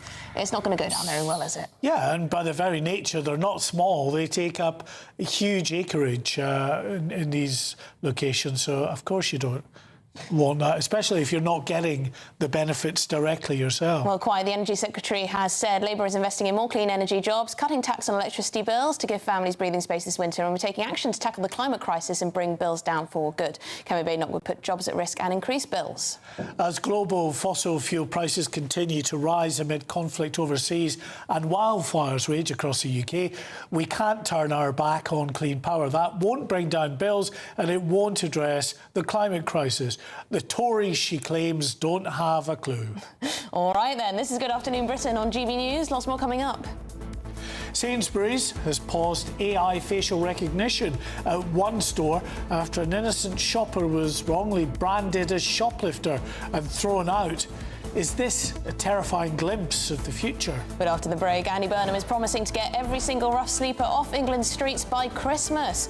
But campaigners are claiming elsewhere that housing asylum seekers at a former RAF base could cost taxpayers £500 a night each, indeed £400 million over 3 years. Are illegal migrants being treated better than some of Britain's homeless?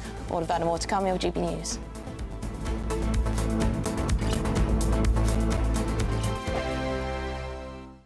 Bold. They are under no illusion. Ray. Are you a human trafficker? Boundless. I've had enough of the nonsense, and I'm not afraid to say it. Don't get this on the BBC. Every weeknight, I tear through the headlines. The smell of gasoline. Should we be worried about it? From Westminster madness to cultural war chaos. What I'm going to do now, they are throwing things out the car as we speak. Get ready, Britain. Here we go. Patrick Christie's tonight, weeknights from 9 p.m, only on GB News, Britain's news channel. Hi, I'm Michelle Dewberry, and my show is your opportunity to cut through all the noise and dive in headfirst to some robust debates. Ideas clash. Situation, no, isn't it? Because the failure is... You're deliberately avoiding my point. Nothing's held back. And if you think this is the end of it, wait for more. And we do not shy away from the difficult stuff. Sometimes I want to shake people and say, if only you understood. So join me on Jubes & Co. weeknights at 6 p.m, only on GB News, Britain's news channel. From the school run to the home run, watch a new show for all of Britain. So he can say whatever he wants. A straight-talking show where all voices are heard. And, you know, when are we going to stop talking about smashing the gangs and actually do it? With the stories that matter from every part of our country. There's a bit of a crash landing there for your Chancellor. Bold, fearless and standing up for you. That's me, Martin Daubney, 3 p.m. till 6 p.m. weekdays, here only on GB News. The People's Channel, Britain's news channel. Britain is not just a geographical expression. We are a people bound together by history and culture that are distinctively British. Join me to celebrate our music, theatre, artworks and literature, which we can explore and enjoy together. Everybody's welcome. Sunday with Michael Portillo. Every Sunday at 11 a.m. on GB News, the People's Channel, Britain's news channel. I've been in Westminster for a long time, but I know that though power may be here, its effect on people's lives is across the whole of the country. We may be where rules are made, but it's where they're implemented that matters. Join me, Jacob Rees-Mogg, for forthright and frank discussion on where Britain has come from, where it's going, and where it will end up. That's State of the Nation, Monday to Thursday, 8 to 9 o'clock. Vox Populi, Vox Dei. You want to know what's really going on in the corridors of power? Labour don't know what to do with you half the time, and that makes you quite lethal in the chamber. Get behind the headlines with Chopper's Political Podcast. Join me, Christopher Hope, as I sit down with the great and the good of British politics. We'll see where this ruling takes us. These are the stories shaping our nation. Chopper's Political Podcast, available now on all platforms. Listen in and stay ahead.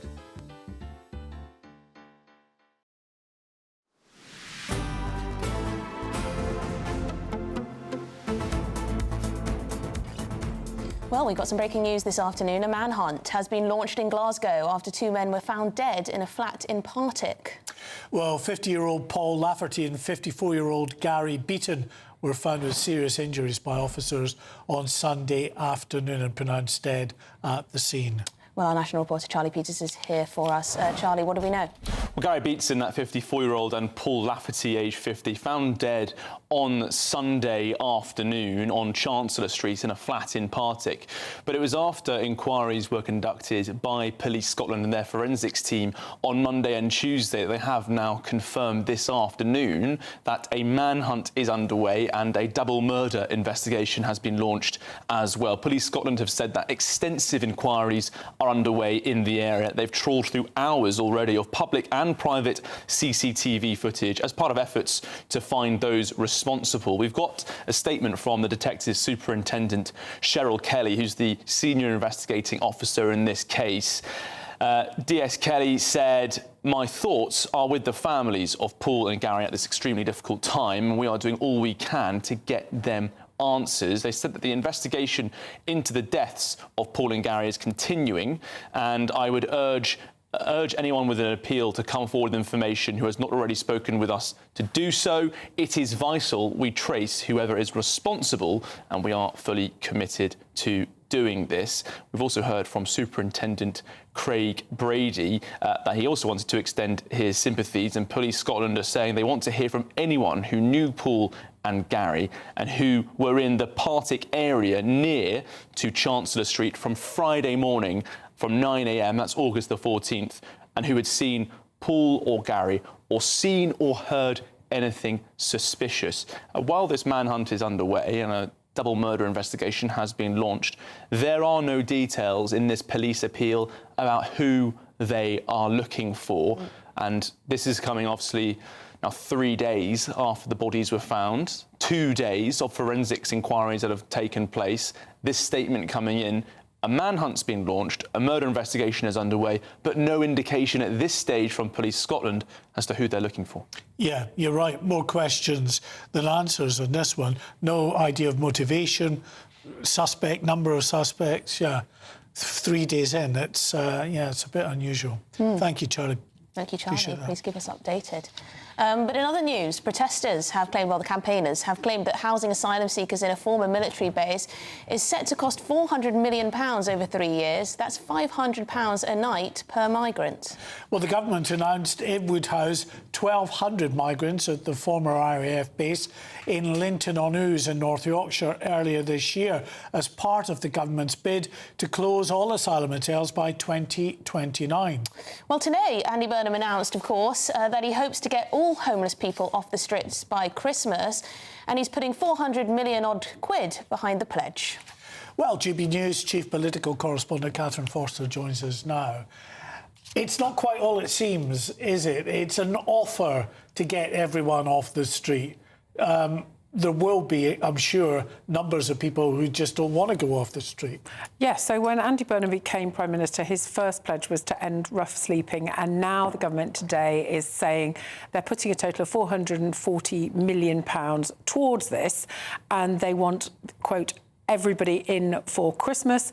The Prime Minister says it's the right thing to do. He says we can do this, but fundamentally he's saying the government's putting this money in and they are asking and expecting local councils, charities, voluntary groups to make this happen. Of course, it's not just about giving people a bed.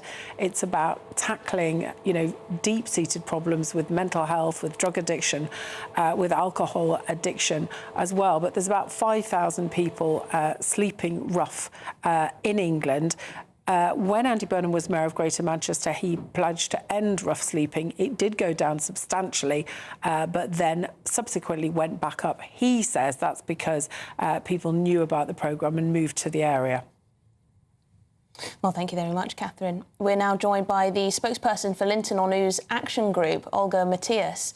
Olga, thank you very much indeed for joining us. There's going to be 442 pounds given over to trying to, you know, keep people off the streets by Christmas, which is fantastic. But it's interesting that that's a very similar amount to what is projected to be spent on this single asylum site in Linton-on-Ouse, which over 3 years is projected to cost about £400 million to the British taxpayer. I suppose the question is, why is the government so able to find accommodation for people who have arrived here, often illegally, and struggles with getting the homeless off the streets? That's a marvellous question. It's one that's been asked for a number of years. It's not the first time that question's been asked. It is the first time that a Prime Minister has pledged to get the nation's homeless off the streets. What's also interesting is this figure of 442 million to do that. There was an article in The Guardian this morning that says actually 102 million of that is new money. The rest of it's money that's already been pledged. So if I may suggest, there's some poetic license there with what's going to be new, what's going to be dynamic, and what's just rehashed ideas and statements and lovely sound bites and photo opportunities probably. Andy Burnham has made multiple pledges. He's made multiple pledges. They've covered social care. They've covered listening. He's listening to all as citizens, voters. He's pledged that we will have growth in every postcode, hope in every heart. And yet there's no actual how. How will we do this? The only how that has been provided by the government is we will put asylum seekers in former military bases. The whole thing is a set of contradictions. I mean, on the Home Office website, the opening sentence is, it is the government's duty, first responsibility, to keep its citizens safe and secure. Now, they're not doing that with most of us in rural areas because that's where an awful lot of the military bases are. Your previous correspondent, this morning, Camilla Tominey talked about, is this really class warfare? And the Labour MP that she was speaking to said, no, it isn't class warfare. We're trying to spread the load equally and fairly. Government proportionality figures state that one asylum seeker per 200 of population. We are a village of about 700, of which 100 are children. So proportionality, we should have 3, not 1,200. Getting back, Olga, to the issue of, you know, how we're treating those rough sleepers in comparison to how those illegal immigrants that come into the country are being treated. We know that at Linton-on-Ouse, when you have the 1,200 people eventually move in there, if you lose your battle to keep them away, they'll be bussed to places like York for the day. They'll be passing people rough sleeping out on the streets there of York. That must really stick in the craw of local people. Absolutely, of course it does. And what we've seen is that in reality, when homeless people are taken off the streets, in Manchester, as you've just said, they've all come back, or the numbers have gone up. This pledge, again, is a good soundbite, but is it forever? Just for Christmas, before Christmas? We have known in our previous campaign, which we won against the Conservative government, we found out then, and it is reported in many, many newspapers, that we, the Indigenous population or the resident population, some of us are fairly new residents to this country, some of us have 10, 20 generations, but we don't have any rights. It's been stated by various government lawyers that the people that come in have more rights than us, they are looked after us.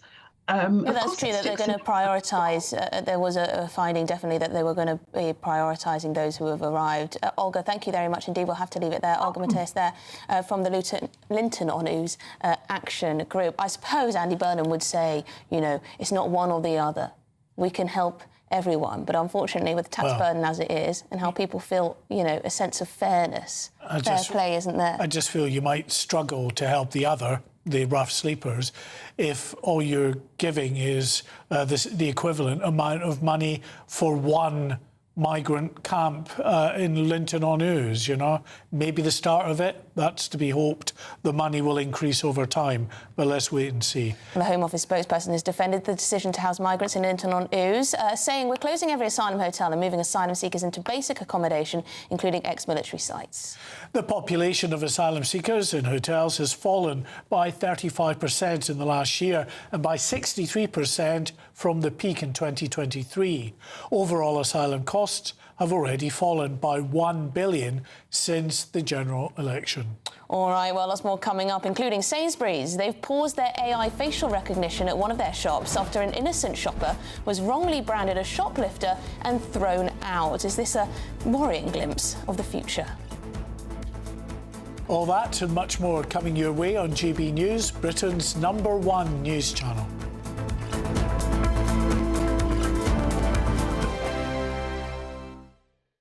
Good morning, welcome to your latest GB News weather update brought to you from the Met Office. We broke the 62-day dry streak overnight in parts of Surrey, and there's more rain to come through today in the form of showers though, so not as reliable, and there is a risk of hail and thunder in the showers as well. We've got low pressure in charge where we see these weather fronts. That's where we'll see the focus of the showers throughout this afternoon across parts of Northern Ireland and then into parts of eastern Scotland. That's where we could actually see some impacts from the rainfall.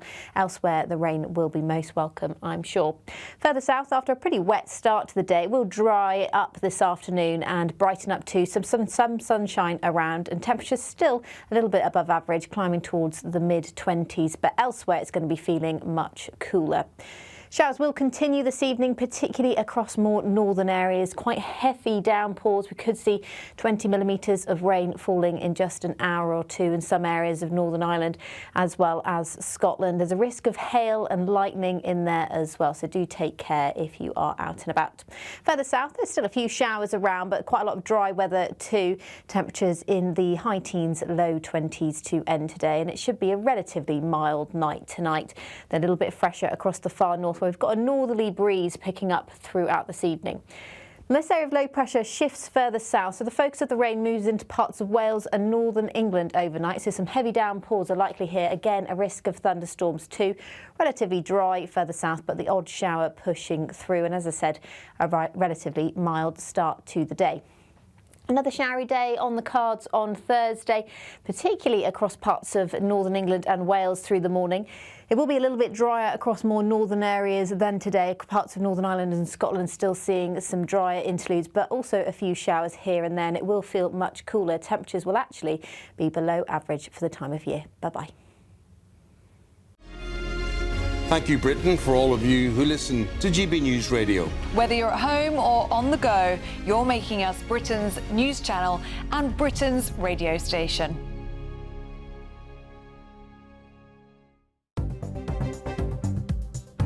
Good afternoon. This is the latest AI travel news from GBNews.com. The A14 westbound is affected by a collision between junctions 23 and 22. The A31 is closed at junction 2 in Ringwood, and the M27 westbound is closed between junctions 10 and 9 in Whiteley. The A36 is closed after the A30, and the M1 is closed between junctions 9 and 11A. In Scotland, the M74 northbound has queuing and lane restrictions between junction 1 in Kingston E and junction 1A on Polmody Road. And on the trains, Greater Anglia services are facing major disruption between Shenfield and Southend Victoria. For more travel news, go to gbnews.com.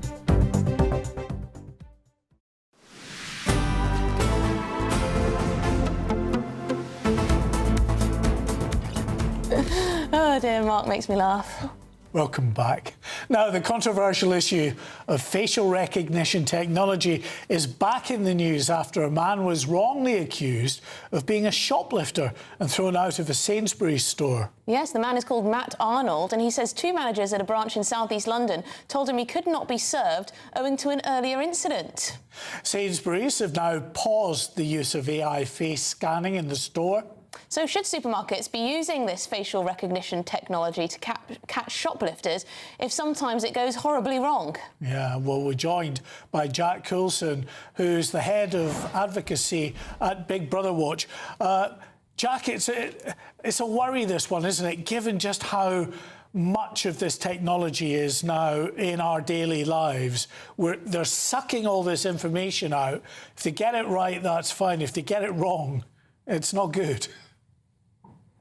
No, I fear we have been sleepwalking into a surveillance state for some time now, and the situation is only getting worse. Sainsbury's at the moment have this technology, or at least earlier in the year, in about 50 stores. Soon it will be in 200. The fact is that even a very small error rate, if they're scanning millions of people, which they will be, will lead to hundreds and eventually thousands of people being wrongly accused. And Matt, the recent victim who I've spoken to, is well placed to speak for himself and make his case known. But you think about all the people in future who will be with friends, family. What if you're with your children being falsely accused of shoplifting? These are pretty horrible and quite un-British events to take place. Jack, do you know exactly what happened in this case? What exactly went wrong? Because he says that he was obviously booted out, and he saw that on the CCTV monitor alert there was a big red circle around his face, and he'd filled up his whole trolley because he had a comedy night that night, right? And they just told him to leave it. You've got to get out. What actually went wrong? Was his face matched up with the wrong face, or what? I'm afraid, well, firstly, it's worse than that. It's not just that he had a basket. He'd already scanned all his items and scanned his Nectar card. So they had his name and address already. We don't know at this stage exactly where the break in the chain was. I think a thing that everyone should keep in mind, though, is that regardless of what the individual point of failure was, these systems rely essentially on mass blanket surveillance, which is a real upending of the idea of innocent until proven guilty. And the sad reality is we've found through so many experiences like the post office that people just believe the machines. And so store workers trying to keep themselves safe, trying to stop shoplifting, if they're given these false alerts, there's every chance that they're going to act on them, even when they're incorrect. So I think the sad point is it doesn't really matter where it went wrong. The fact is it does go wrong, and it will continue to go wrong over and over again. Is this a rare event, though, Jack, or are we actually seeing significant numbers of people getting caught out with similar sort of systems whereby they are being flagged up and denied service in a store? We're frequently contacted by people who are being caught by this system. And keep in mind, it's not just the one store that they're then potentially blacklisted from. Any shop using FaceWatch, so maybe your entire high street, will rule you out. A lot of these people obviously don't want to go public, and a number would rather remain anonymous. Being accused of shoplifting, whether or not it's true, is a difficult thing for people. So I suspect we'll never be entirely sure what the full scale of false accusations are. Yeah, I mean, back in the day, a corner shop close to me just puts a piece of paper outside with a picture from their own CCTV. It says, these people aren't allowed in. I don't know how effective that is. But I suppose the counter to what you're saying, Jack, is how are we going to deal with this, the scourge of shoplifting? It's affecting, small shops, big shops, huge department stores everywhere, really. I think certainly the reality is that something needs to be done. My understanding is that the vast majority of shoplifting is actually the result of a rather small number of people. And so a targeted approach that actually goes after the shoplifting gangs and the individuals who almost make a career of this would do quite a lot of work to end the crisis without having to subject us all to facial recognition. I also think we just need to think more about how community and visible policing is done in this country. I can't remember the last time I saw a police officer actually patrolling the high street that I spend time on, but I've seen plenty of them, ironically, sat next to live facial recognition cameras waiting for the criminals to come to them. It's not particularly reassuring. Yeah, I think we need to clamp down harder on those who actually pursue these types of crimes. OK, Jack Coulson, we really appreciate your input. Thanks very much. Do you worry about that, being surveilled by AI facial recognition? Not that you're up to anything, but, No, I don't really, to be honest. I just am off the kind of belief that if you've done something wrong, or you've done nothing wrong, you shouldn't really be afraid of it. But then you hear... I'd be furious if I was booted out. Well, you hear about issues like this, and then, it does raise some alarm bells. But on the whole, I think, cameras... They do have an effect in some areas. They do put people off, perhaps behaving in a criminal way in some areas, and they can be very, very important. Evidentially, then getting a prosecution, which also has a sort of an effect on stopping people committing offences if they know they're going to be prosecuted. Well, there you go. Let us know. Do you think supermarkets should be surveilling all of us, with our faces, recognising us for future trips? A Sainsbury's spokesperson says, we've contacted Mr Arnold to apologise for his experience at our Dulwich superstore. The incident was caused by human error, not the facial recognition technology. Customers can be reassured that the FaceWatch system has a 99.98% accuracy rate, and every match is reviewed by a trained manager. There you go. Well, a FaceWatch spokesperson now has said a correct alert was sent to the retailer, but subsequently subject to human error in the way it was handled in the store. OK. Oh, so this particular worker that got it wrong is going to get a lot of heat, according to those rights of reply. Anyway, this is Good Afternoon Britain on GB News. Lots more coming up. The brakes are very sensitive. And the pedals are so close together. Here we go, first one. Well, there he is, the boy racer himself. Ben Leo is going to be telling us about how he got on as he was on the track. That's coming up next. But if you're in search of some holiday sun, here's the forecast.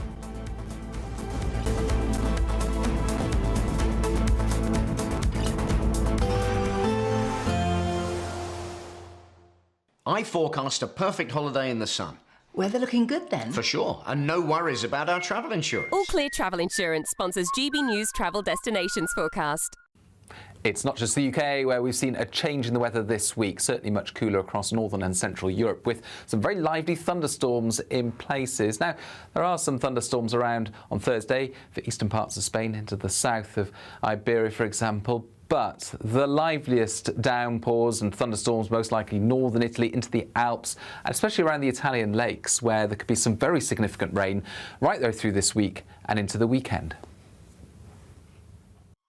All Clear Travel Insurance sponsors GB News Travel Destinations forecast. Good afternoon, Britain. Weekdays from midday. I might shock you because I do understand why there are people that perhaps will need to take this because of medical issues. I get that, urgent medical issues. But let's face it, this is actually the greedy goods pill. That's what this is. Do I think it will make people lazy in society? Common sense, of course it will. We all want the magic pill. The concern, of course, with the pill, I'm sure the pharmacists will agree, is the potential side effects of these pills. We need to take personal responsibility in the UK, and at the moment, when it comes to health and many other things, we don't. Thorin, I could see you shaking your head a little bit there. What do you think? Well, look, it's not a magic pill. It's a medical intervention for a complex condition. I think calling people lazy is just an easy thing to do because it assumes that people who are struggling with weight just need more motivation. The People's Channel. Good afternoon, Britain. Weekdays from midday. I'm thrilled to say now I'm joined by another World War II veteran. In my judgment, the Mosquito was a better aircraft because it's got 2 Spitfire engines. And you flew it all over Europe. You told me that you had a particularly memorable flight near Berlin. What happened there? A shell came up underneath, it lifted up the aircraft and it interfered for a brief period with the fuel supply. I didn't know. All I knew was I'd got the propellers were windmilling around and we hadn't any power. And eventually the power came on again. And I leaned across to Doug, my navigator. He was a Canadian, a wonderful bloke. And I said to him, you weren't frightened, were you, Doug? And he said, no, I wasn't frightened, I was bloody terrified. GB News.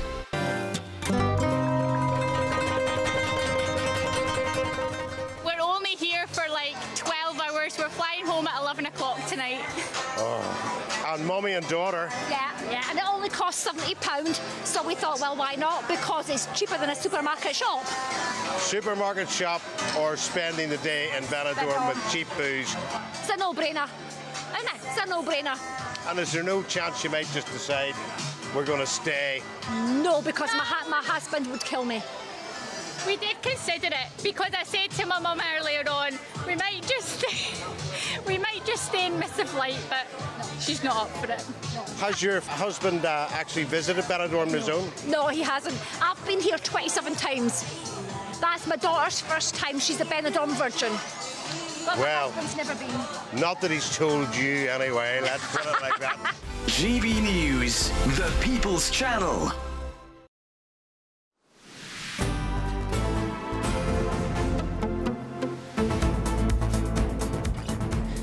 Well, it's 1:50 and the roar of Indy car engines will fill the streets of Washington, D.C. this weekend for the Freedom 250 Grand Prix. Yes, drivers navigate around some of the city's major landmarks, but what does it actually feel like being behind the wheel of a single-seater racing car? I haven't got a clue, but Ben Leo does. He's been finding out for himself, getting behind the wheel of a Formula 4 car, similar to the machinery the drivers will be racing this weekend. Just sat in the car for the first time, very tight. I'm quite tall, I'm about, well, just under 6'2", and yeah, buzzing. I don't want to just rock around at 30 miles an hour. I want to get true racing experience.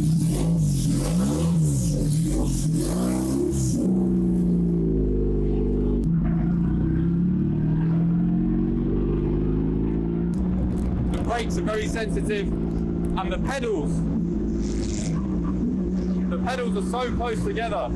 Here we go, first time turning. It's so tight in here, when I steer, my hand is hitting my lap.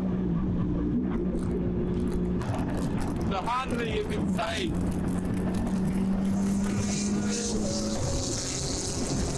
I feel like I'm getting faster now. My feet are so big. And we hit each other when I change from gas to brake. Feels like I'm in Formula 1, there's a helicopter above.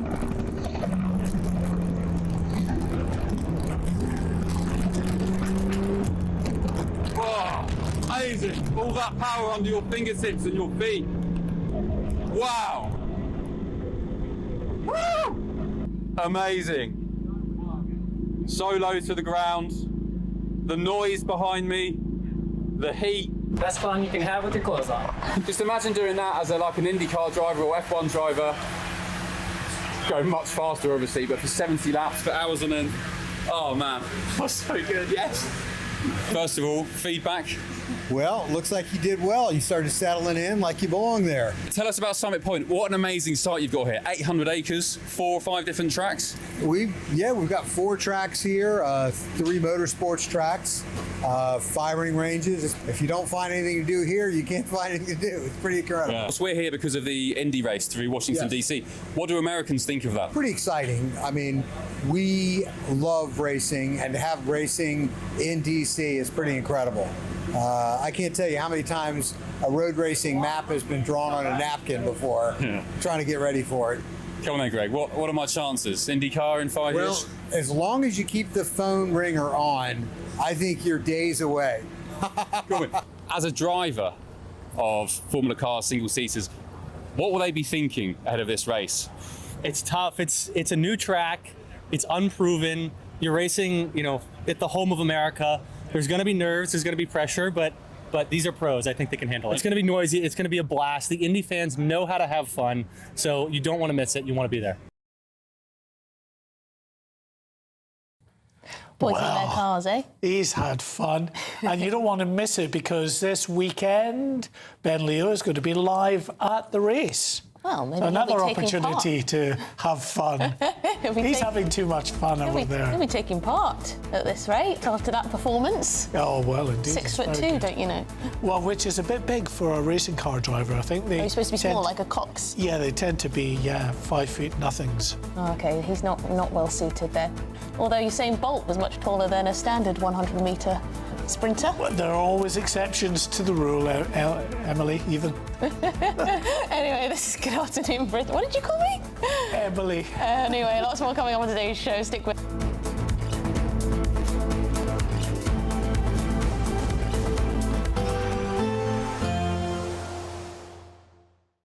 Today, clouds overhead. Total zen within. Box Solar sponsors the weather on GB News. Hello, good afternoon. Welcome to your latest GB News weather update brought to you from the Met Office. Further showers across more northern areas through the rest of today. A little bit brighter further south after quite a wet start to the day. That weather front from this morning has moved further south and east. Behind it, we've got further weather fronts that will bring more showery rain thanks to this area of low pressure through the rest of today and into Thursday as well. Some of these showers could bring some impacts because they bring a risk of thunderstorms with hail and lightning to parts of Northern Ireland and eastern Scotland, and later tonight into tomorrow morning across parts of North Wales and northern England. Elsewhere, there's a chance of a showery outbreak of rain overnight. Temperatures relatively mild for the time of year across more southern areas, a little bit fresher to start the day across the far north of Scotland in particular, because we've got quite a brisk northerly wind into Thursday morning, particularly across north and eastern coastal areas, so you will really notice that breeze. Further west, the winds will be a little bit lighter, but there's quite a lot of cloud to start the day on Thursday and further showers through the morning. Now through Thursday, not going to be quite as frequent across more northern areas, but through the morning across North Wales, northern England, that's where we'll see the most frequent and heaviest downpours. More southern and eastern areas of England will likely be fairly dry to start the day, but some of these showers could push further south and east into these areas later on by lunchtime and into the afternoon. Further north, a drier afternoon to come, some sunny spells breaking through for parts of Northern Ireland and much of Scotland, but still a chance of a few showers as well.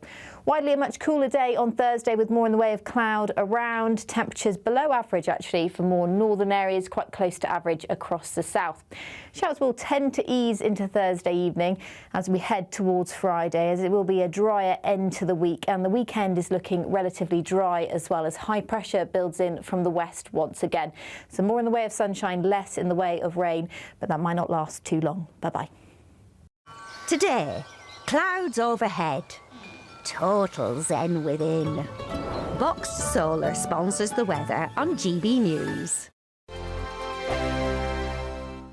It's the final week to see how you could win over £65,000 in prizes. You could be our latest Great British Giveaway winner. First of all, we want to give you £60,000 in tax-free cash. Plus, you'll also receive a fine gold bar worth over £5,000. For a chance to win, text GOLD to 63225. One entry costs £2.50 plus one standard network rate message. Or text BONUS to 63225. 5 entries cost £5 plus one standard network rate message. Go to gbnews.com/win. Entries start at £2.50. Call 0903 686 3232. Calls cost £2.50 plus your network access charge. Or post your name and number to GB22 PO Box 8690 Derby DE1 9TT. UK only. Entrance must be 18 or over. Lines close at 4 p.m. on the 21st of August. This is a network giveaway. Entries will be pulled. Please check the closing time if listening or watching on demand. Good luck. Do you trust what you're being told? Good, because neither do I. Those are just facts. I'm Alex Armstrong, and on my show, we'll expose the spin. Well, I want to answer that because you didn't let me last time, because you always speak over me. The broken promises. To deny that is denying the truth. And the hypocrisy. We can allow. You think we can allow? Politics, policy, parliament. Nothing is off limits. No sugarcoating, no fear of offence, just the truth laid bare. Tune in every Saturday and Sunday at 9 p.m. for Alex Armstrong Tonight, only on GB News, Britain's news channel. From the school run to the home run, watch a new show for all of Britain. He can say whatever he wants. A straight-talking show where all voices are heard.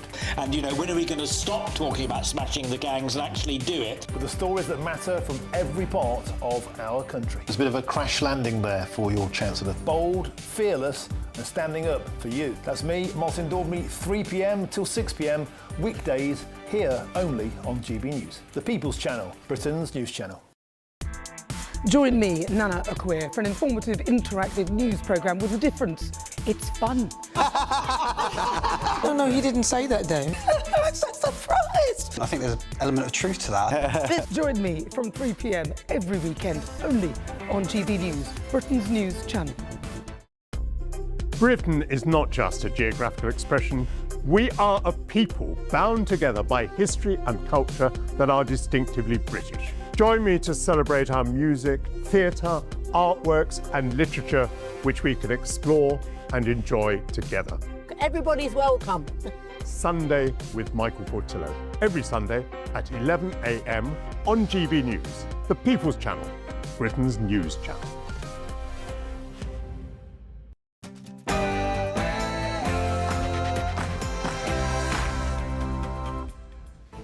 Good afternoon, Britain. It's 2 o'clock on Wednesday, the 19th of August. I'm Emily Carver. And I'm Mark White. The number of foreign nationals claiming universal credit has hit a new record, with almost 1.3 million now receiving the benefit. As Reform vows to ban overseas nationals from claiming, is it time to put British taxpayers first? Annie Burnham is promising to get every rough sleeper off England's streets by Christmas. And the Liberal Democrats leader, Sir Ed Davey, wants Britain to join the EU's new migration pact, allowing Channel migrants to be returned but forcing the UK to accept asylum seekers from Europe.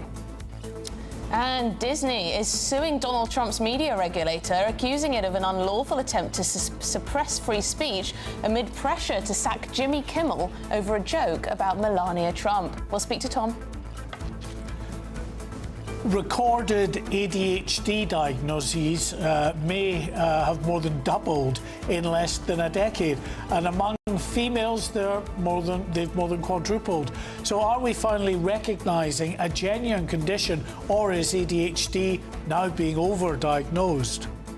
In other news, Queen Camilla has opened up in a rare interview about the King's cancer diagnosis. I remember coming to see our maggots just after the King being diagnosed. Nobody could say anything at the time. That was quite difficult. That was just 5 days before Buckingham Palace announced that the King had been diagnosed with a form of cancer. The Queen also opening up about how His Majesty is coping with the disease.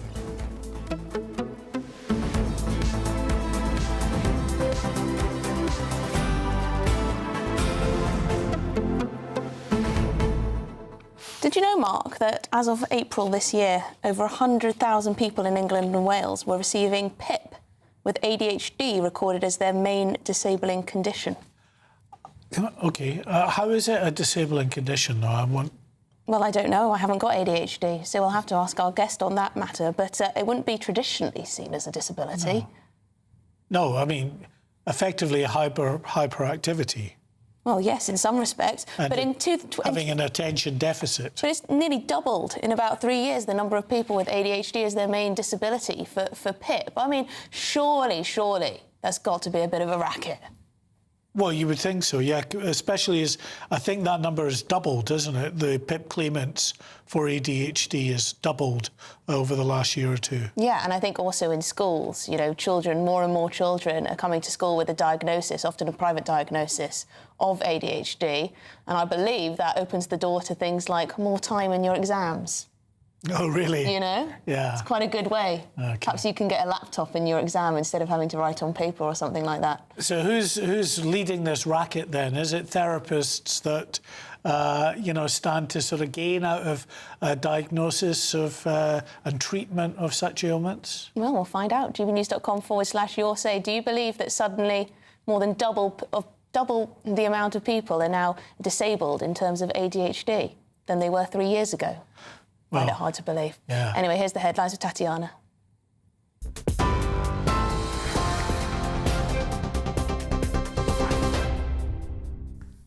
Thank you and good afternoon. The top stories. Andy Burnham has pledged to work to get everyone in for Christmas as he continues to build on his vow to end rough sleeping. The Prime Minister is attempting a repeat of efforts during the COVID pandemic when the Everyone In scheme resulted in thousands of rough sleepers across England being taken in off of the streets. The annual latest national statistics published by the government in February estimated there were 4,793 people sleeping rough on a single night in autumn last year in England. The Prime Minister spoke this afternoon.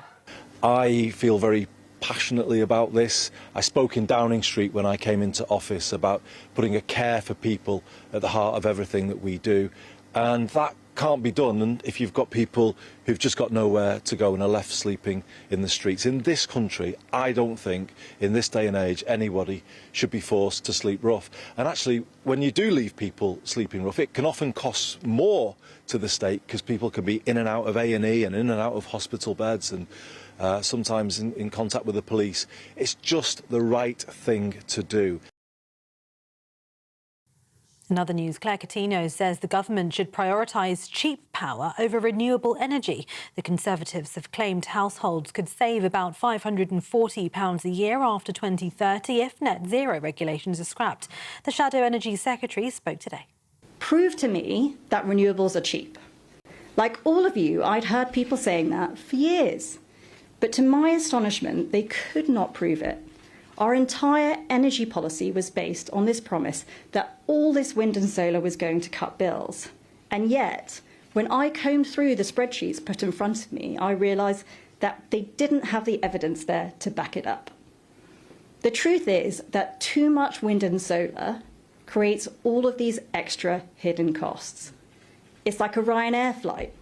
The ticket might look cheap, but once you've paid for a bag, a seat and a sandwich, you realise you've been stung. The UK's inflation rate rose to 2.9% in the year to July, up from 2.6% the month before. Widely expected by economists, the increase was driven by the largest rise in gas prices for almost 4 years, according to the Office for National Statistics. Chancellor John Healey says Iran war inflation continues to impact prices here at home, but Britain's economy is resilient.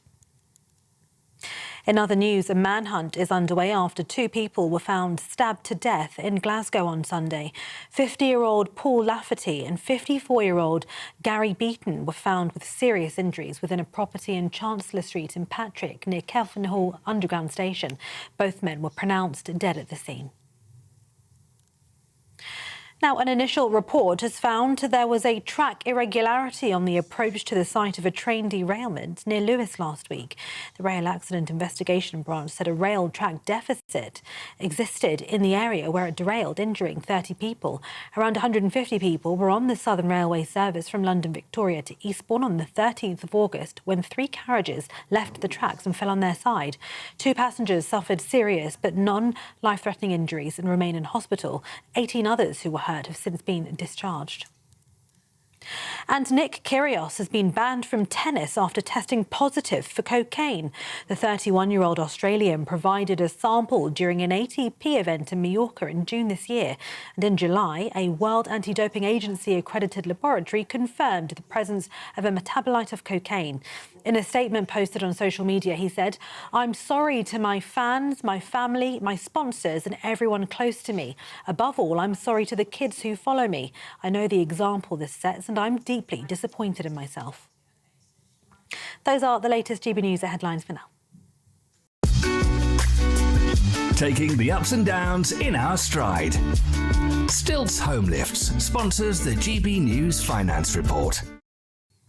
The pound will buy you $1.36 and €1.17. The price of gold is £3,258 per ounce and the FTSE 100 at 10,750 points. GB News Finance Report, brought to you by Stilts Home Lifts.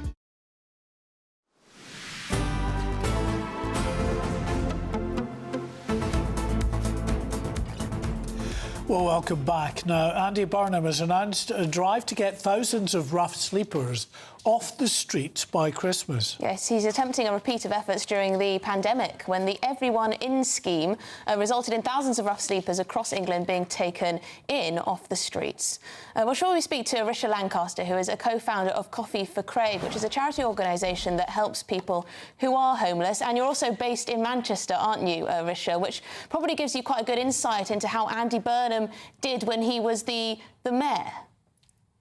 Yeah, no, absolutely. We're based in Manchester, and when Andy became mayor, I think he did a very good job. Actually, I think it's going to be difficult. It's going to be a challenge, but I think he's up for the job. And when he was mayor, did he speak to your organisation? Oh, yeah, he came in. He was a regular visitor at our organisation. He quite often came in and did the dishes and spoke to us. He also ran one of the Manchester 10Ks for us, for Coffee for Craig. He's, and he also went in. He was a regular visitor at all the charities in Manchester. So, and I believe he's still doing that now.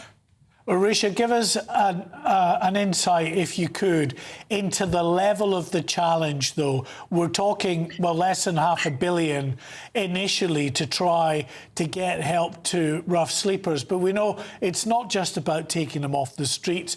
It's about giving them all of the wraparound services they need to come away from addiction or to be helped with mental health issues. Of course, it's a massive undertaking.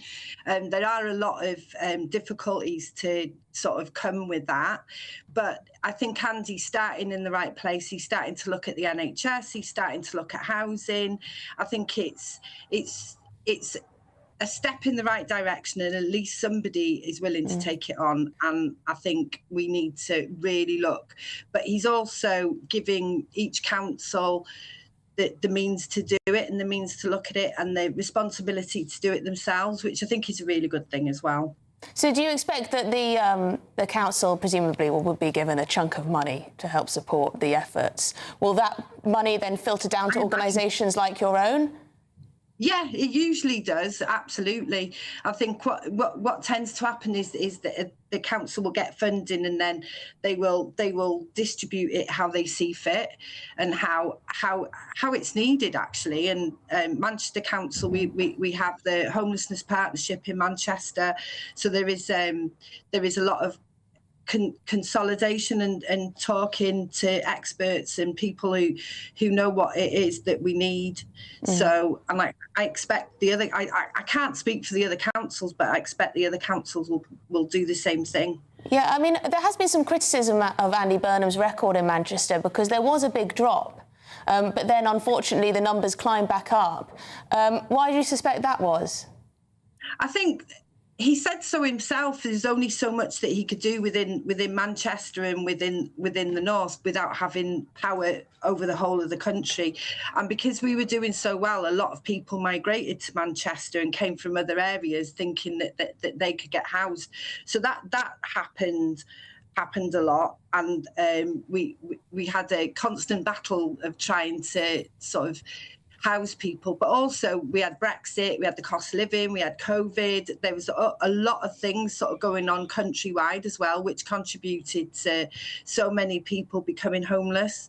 It's just an ongoing battle, and I really do think that it's something that needs to be looked at absolutely seriously. And I think Andy is doing that, and he's looking at sort of going forward, and having a name and having everybody on board is a step forward in the right direction. Whether or not he'll be able to do it by Christmas, but he'll certainly make a dent. I absolutely believe that. On this scheme and on this pledge, it is a pledge of an offer to get people off the street by Christmas. Yeah. How do we ensure that actually as much is done as possible to ensure that people do take up that offer and it's not just left at the offer?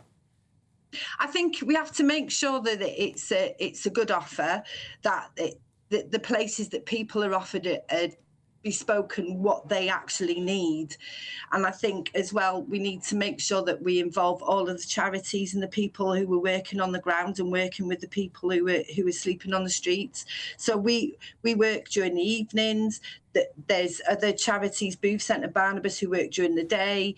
The council have a team that go out and meet people. I think if we can attack it from all the different areas, I think that we'll have half a chance to be able to sort that out. And that's what happened in COVID during the Everybody In scheme. Andy has been very verbal about saying that went on, and we all worked together. Everybody started working together and attacked it as a force. Well, Risha, it'd be fantastic to catch up with you again sort of before Christmas, maybe in a couple of months' time, just to see, you know, how it's working with the councils, how the money and the help is filtering through. But good luck with what you do. For now, Risha Lancaster there, co-founder of the charity Coffee for Craig, based up in Manchester. Thanks very much. OK, the number of foreigners claiming benefits hit a record high days after Reform promised to ban claims by overseas nationals. Yes, so now 1.3 million migrants are claiming universal credit. That was in May 2026. That's according to figures published by the Department for Work and Pensions, which is about 20,000 higher than just a year ago. Well, citizens from the EU accounted for the biggest proportion of the total, with about half of the foreigners claiming Britain's main unemployment benefit coming from the continent. OK, well, let's speak to the Research Director at the Centre for Migration Control, Robert Bates. Robert, thank you very much for joining us this afternoon. 1.3 million people from abroad claiming universal credit in this country. It does seem an awfully high number. It's staggeringly high, and actually, when you consider the ONS has put data out showing the number of foreign nationals claiming other benefit types, they suggest that there's roughly 620,000 claiming the likes of child support, housing support, and other such benefit types. You realise we're getting on to close to 2 million migrants in receipt of welfare from the British state. It's a completely unsustainable state of affairs. And you're absolutely right. The bulk of these, or a large number of these, are those under the EU settlement scheme. Of course, some of those doesn't necessarily mean they're European. Some of them will be non-European as well. But they're the large bulk. But the real story here, actually, I think, and the most striking data point is the increase we're seeing of individuals who are classed as refugees. And that has increased 44% in just the last 12 months. And that is actually in large part because of the Channel crisis and the government's efforts to drive through the backlog by granting asylum status to many individuals that have come in via small boat. So what was that, Robert? I didn't quite catch that statistic. So 44% rise in the number of refugees receiving universal credit.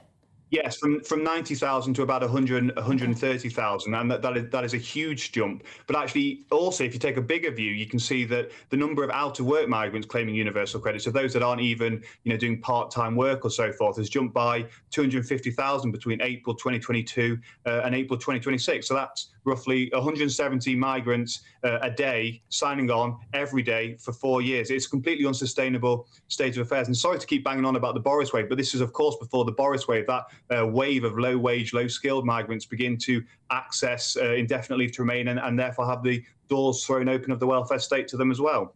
But on the issue of the asylum seekers that you were speaking about there, are these people that are effectively immediately coming off the boat and claiming benefits at that point, or are these people that have been in the system effectively for 4 or 5 or more years?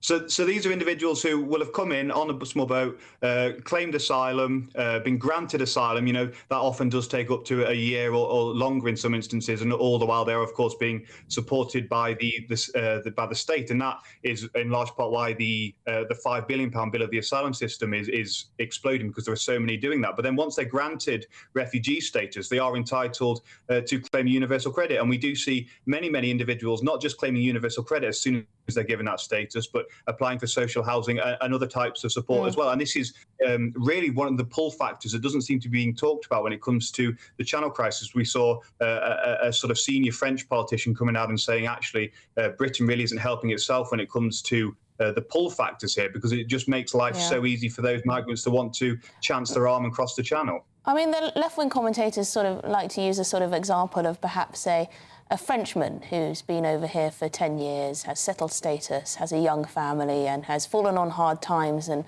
lost his job and needs a little bit of support in terms of universal credit until he can get back on his feet. Would it be fair to disallow him from universal credit?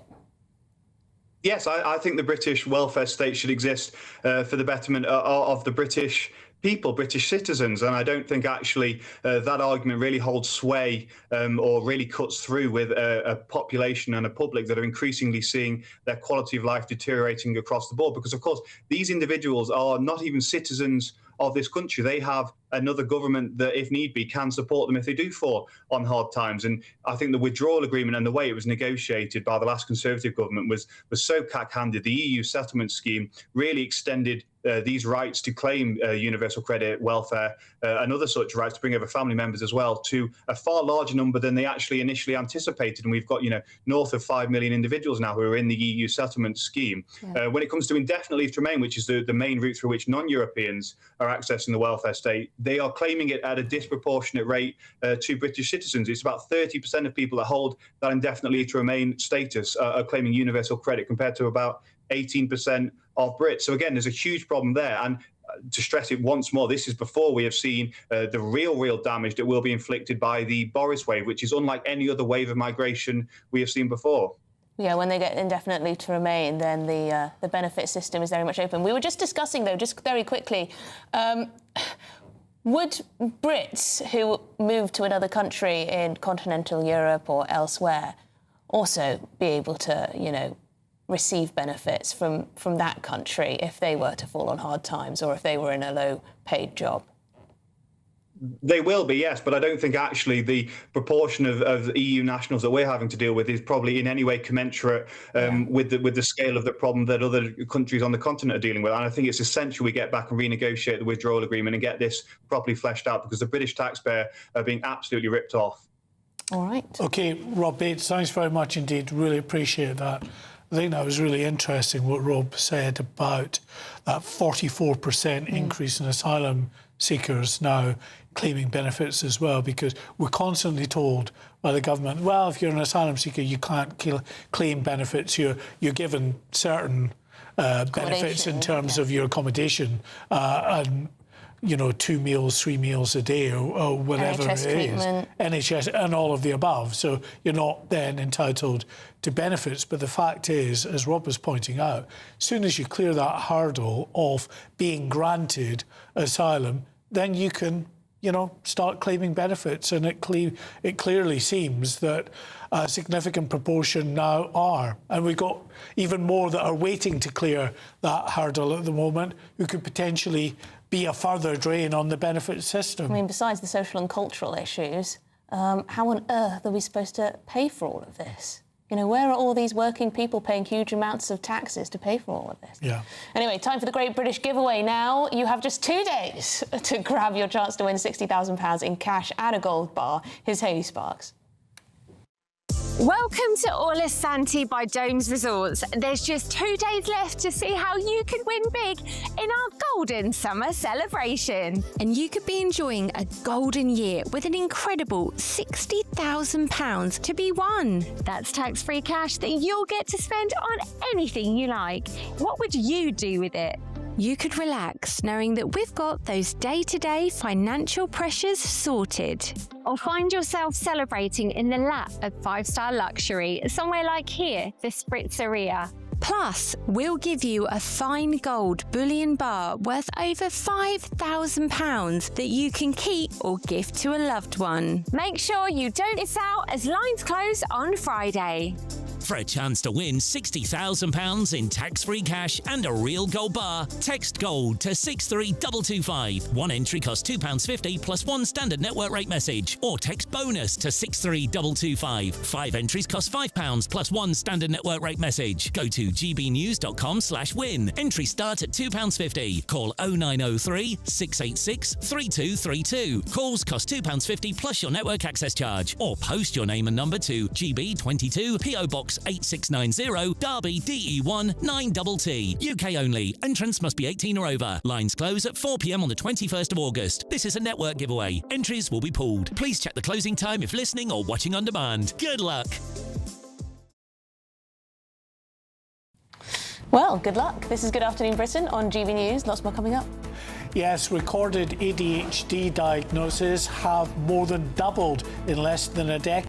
Are we finally recognising a genuine condition, or is ADHD now being overdiagnosed? After the break, Disney is suing Donald Trump's media regulator, accusing it of an unlawful attempt to suppress free speech amid pressure to sack Jimmy Kimmel over a joke about Melania Trump. Well, Tom Harwood will be live from Washington, D.C. to explain this rather odd story. All that and more coming up on GB News, Britain's #1 news channel.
Exciting news. Every Friday, my Patrick Christie's Tonight Show is going to have a twist to it. We're welcoming some special guests. You. That's right, on Fridays, I'm going to be doing my show in front of a live studio audience because this show is about you and what you have to say. It's going to be the same big debates, same big topics, same big opinions. But every Friday night at 9 p.m, you are invited to come on down to Patrick Christie's Tonight to be a part of the action. Only on GB News, the People's Channel, Britain's news channel. 5 hosts. 5 opinions. 5 fearless debates. 5 unfiltered takes on the day's news. 5 reasons not to be anywhere else on Saturday night. This is the Saturday 5. You got me. You got me good there. Britain's biggest Saturday night TV show. It's not a bad brand. Yeah. Uncensored. Very, very racy tonight. On the unpredictable. What did she say? Can you translate it for us? And always entertaining. And how can a country go from being led by William Wallace to Saturday nights from 6 p.m. only on GB News, the People's Channel. Britain's news channel. You're going to want to stay tuned, trust me. Breaking news, live updates, stories that matter. From the heart of the GB newsroom to every corner of Britain, with our team of dedicated journalists across the UK. GB News bulletins are there to deliver the latest news that matters to you. Bulletins on GB News, the People's Channel, Britain's news channel.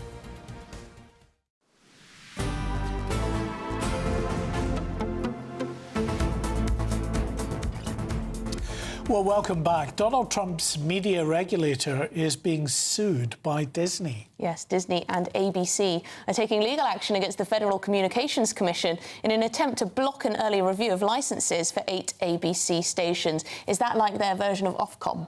I guess it is, yeah. We'll find out. Well, they say that the Trump administration is trying to punish the network over its broadcast content.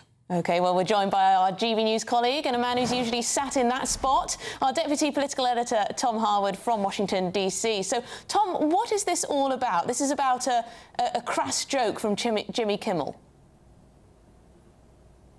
Yeah, this depends which side you ask, really. The Trump administration would say that the FCC is doing its job with regards to limited broadcast spectrum. Now, Brits might think that all American TV is completely unregulated, but that's not true. Actually, when it comes to cable TV, like Fox or MSNBC, or MS Now as it's now called, those don't have the same sorts of regulations, but the legacy broadcasters that broadcast over, the broadcasting spectrum, that limited spectrum that the government has to sort of divvy out, those broadcasters do come under some rules. Those legacy broadcasters like ABC, like the other big ones, those 3 big ones. CBS is another one. Anyway, ultimately, what has gone on here is that the FCC has conditioned early reviews for 8 ABC stations. Now, ABC is owned by Disney. It has been owned by Disney since 1996, and it's host to big programs like Jimmy Kimmel Live and The View. Jimmy Kimmel hosted an alternative White House Correspondents' Dinner some months ago, where he made a joke that clearly was in very poor taste. He said that Melania Trump had a glow like an expectant widow. Now, Donald Trump took great offence to this. He took to Truth Social, where he said that it was a despicable call to violence.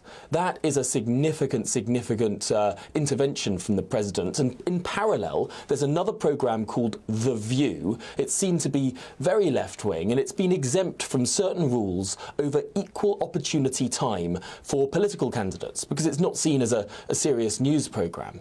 And so ultimately, the FCC is looking at exemptions around The View and whether they're legitimate when it comes to the ability to, for example, only interview Democratic candidates and not give equal time to Republicans. That's one aspect of the sort of broader FCC investigation. But another, of course, is looking into the renewal of that exclusive licence for a portion of the spectrum for these ABC stations, given that people in the Trump world would say it's not potentially living up to its expectations as one of these regulated broadcasters. Where might this go, Tom? How far is this going to be taken?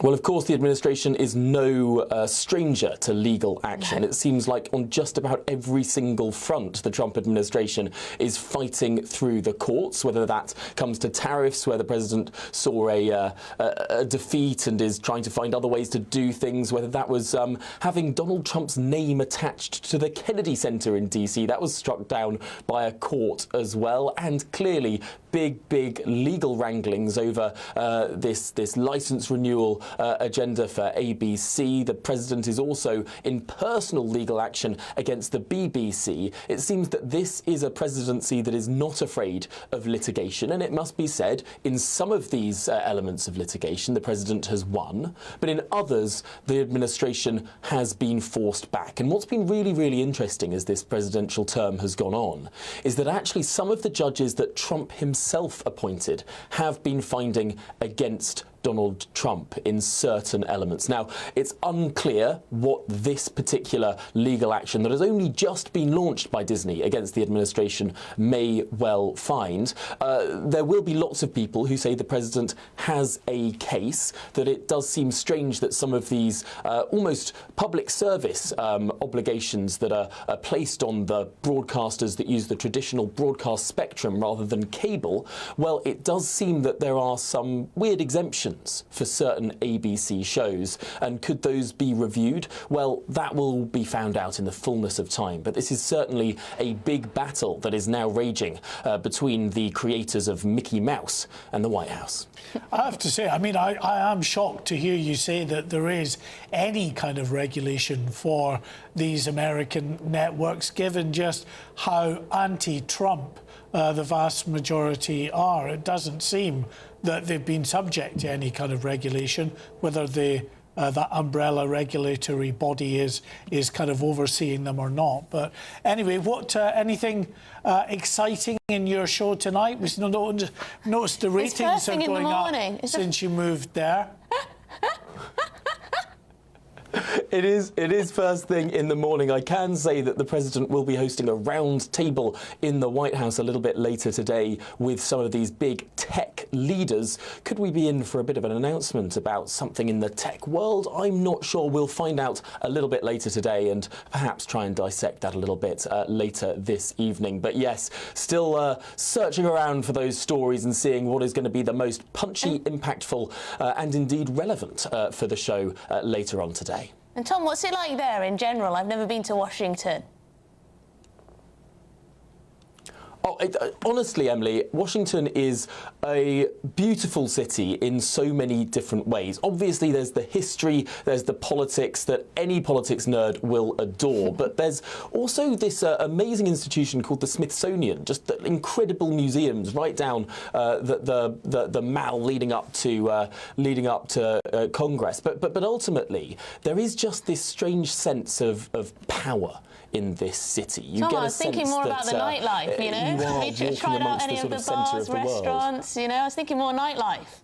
You know, give us some goss. This is Tom, of course he's tried every single one of them. Emily, what do you think I did the moment I landed on Sunday evening? I met up with some friends who've been out here for some time and went straight to a pub, which genuinely is called a pub here in Washington, D.C. There are very few of them, but I did go to a pub. But yes, no, here's the thing about D.C. It is quite a young city as well as being quite a powerful city. A lot of people here are sort of, you know, starting out their careers as political staffers or in the journalism world or whatever it might be. And then, of course, you've got older lobbyists and all the rest of it. But it's a city that has a certain buzz. And ultimately, it's also, weirdly, for an American city, quite a walkable city. This grid system that was laid out by a guy called Pierre L'Enfant many years ago, it was not actually fully built out until much more recently. But it's a well-designed sort of strange grid system with grand avenues, and it was clearly designed to be an impressive city from the off. It's all that added value in a Tom Harwood answer. You don't get that anywhere else. Yes, where would you find out about the Washington grid system? Anywhere else, I ask you. Tom Harwood, thank you very much indeed. Sorry, yeah, no, you started off. God. Cut you off. You've had your Telling me time. about the museums, I want to know about the bars. Off you go. Anyway, lots more coming bars. up on today's show. Yes, recorded ADHD diagnoses have more than doubled in less than a decade. Are we finally recognising that this is a genuine condition, or is ADHD now being overdiagnosed? Yeah, we'll this is dividing the inbox, so let's get into it. Your GB News, Britain's News Channel.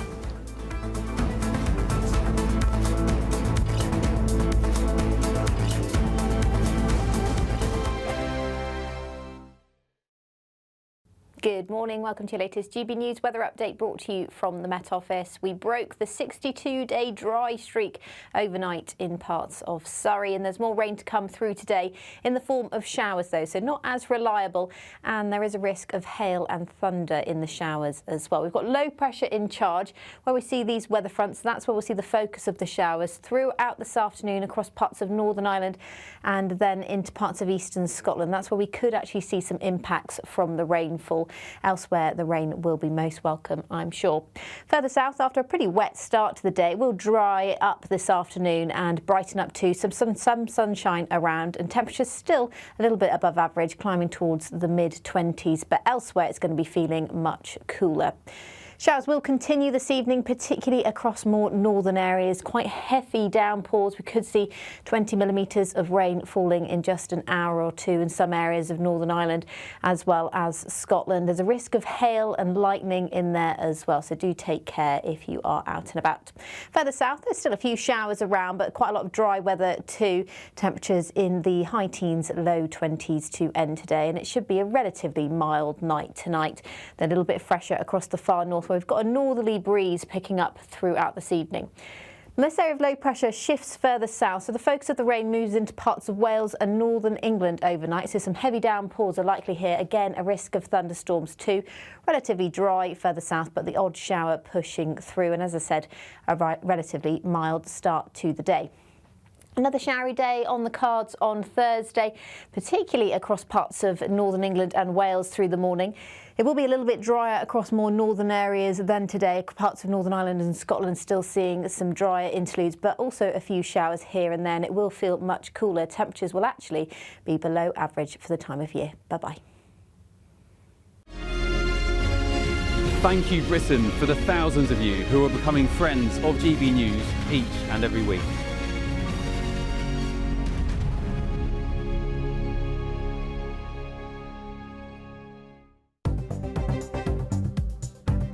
Good afternoon, this is the latest AI travel news from GBNews.com. The M27 eastbound is blocked by a stranded vehicle between junctions 8 and 9 in Bursleden. The M27 is closed at junction 2 in Romsey. The M1 northbound is closed between junctions 9 and 11A in Luton. In Scotland, the A78 between Dunlop Street and A8 Ratho Street is closed in both directions in Dunlop Street to A8 Ratho Street. And on the trains, Greater Anglia and cross-country services are facing major disruption. For more travel news, go to gbnews.com.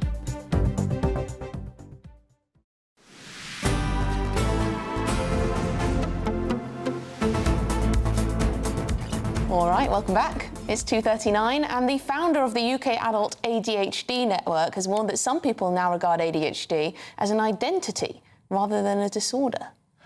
Dr. Marius Adamo cited figures that 50% of child patients did not pursue treatment after diagnosis and observed a similar trend among adult patients. That's interesting. So given that half of the patients don't actually seek any treatment, we're asking if ADHD is being overdiagnosed.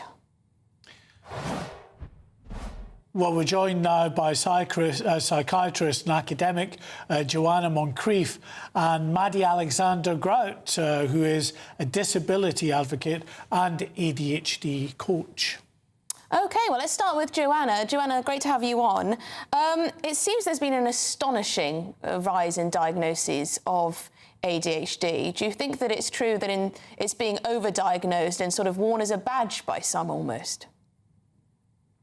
Hello, thank you for having me on. I think it's the case that the more people that are diagnosed, the more people are treated unnecessarily without actually getting net benefit from the drugs. And this is happening partly because people misunderstand the nature of the diagnosis. People think that getting a diagnosis of ADHD means that there's something, that we know that there's something wrong in your brain, that your brain's differently wired, or that there's a chemical imbalance or something like that. Whereas in fact, we don't know that at all. ADHD is a label for attention and behavior problems. And some people do have those problems, do have very significant problems. I'm not trying to deny that. But because it is a label for a certain set of problems, it is inherently subjective. That label can be applied differently by different people, undoubtedly is differently in different circumstances. And, the figures that you've just cited of the increasing numbers of people being diagnosed demonstrates that very clearly. And the more people who are diagnosed, as I said, the fewer people who are likely to get actually net benefit from the drug treatment in particular, because the drug treatment is not reversing a chemical imbalance or targeting some sort of underlying neurological process.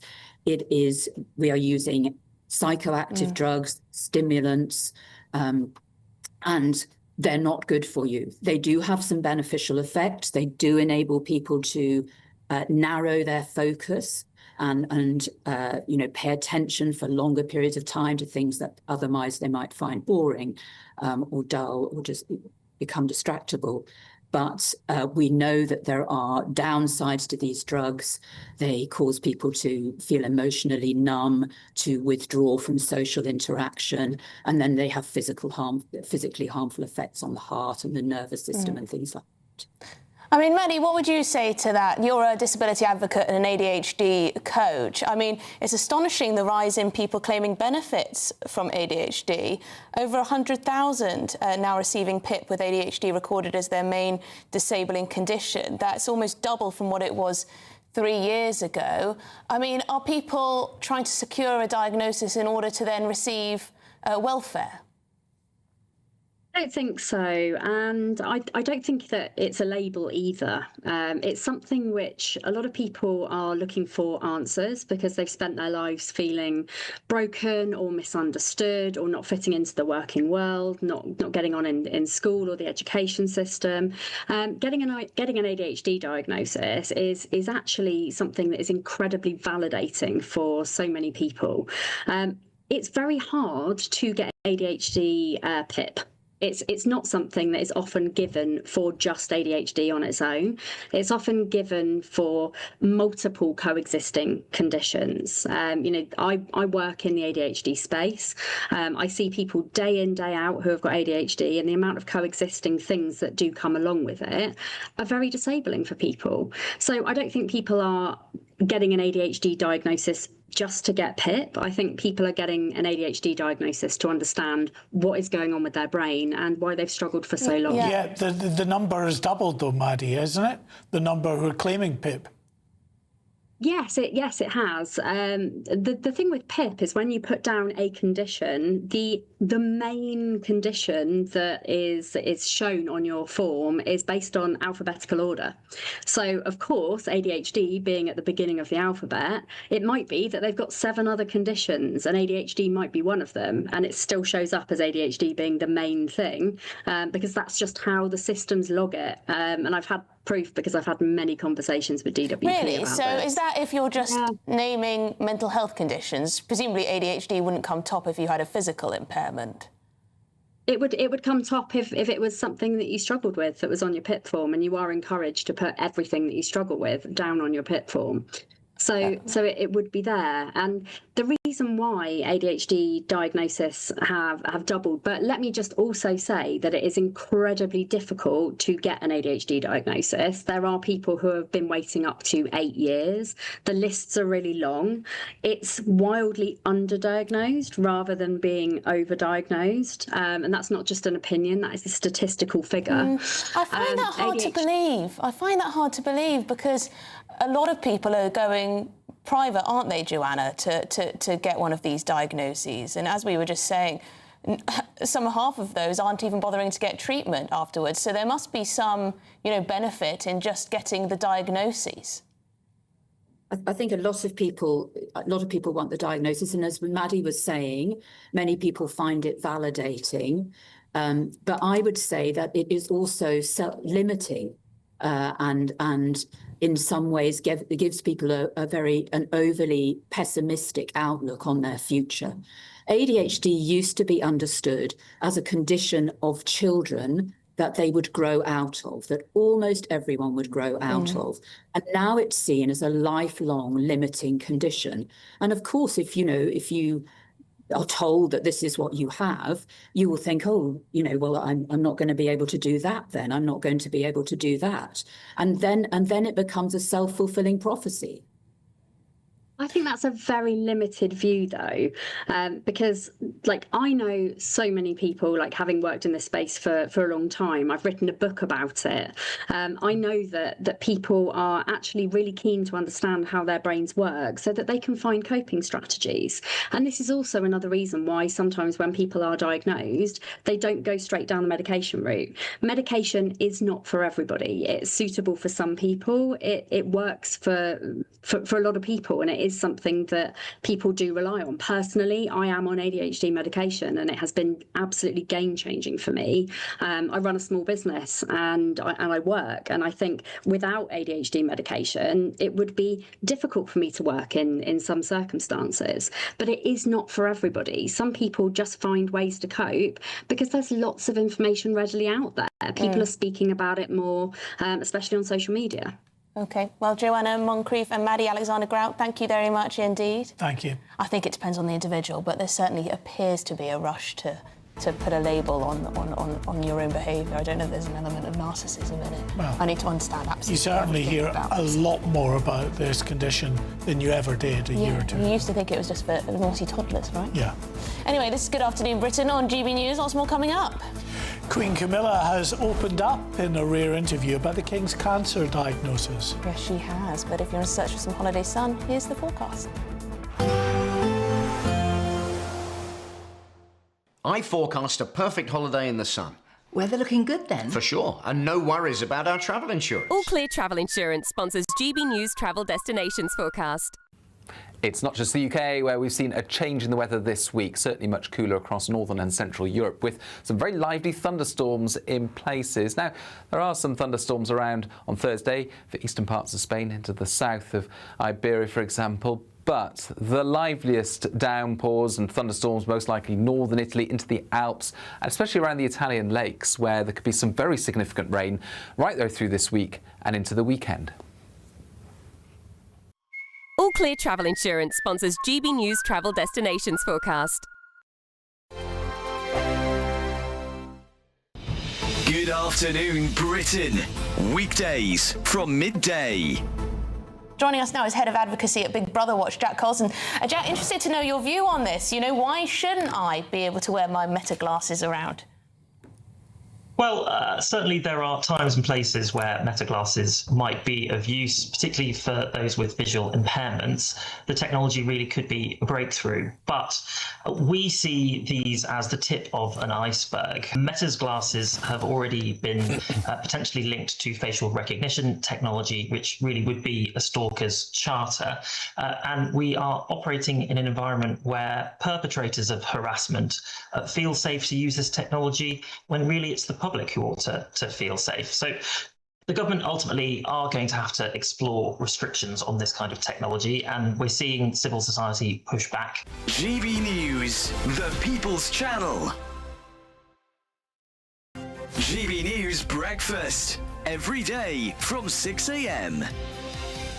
I do think it's worrying that young people, I think they are more risk averse. Yes. I think they are scared of getting into personal space. I think you're right, there are issues about consent and everything else. But how sad that people say that it's been a year since they've been kissed. What is life for if you're not having a little kiss every now and again? Yeah, the death of the kiss. Apparently, much younger people now haven't had a good snog in over 12 months on average, the people that have been interviewed.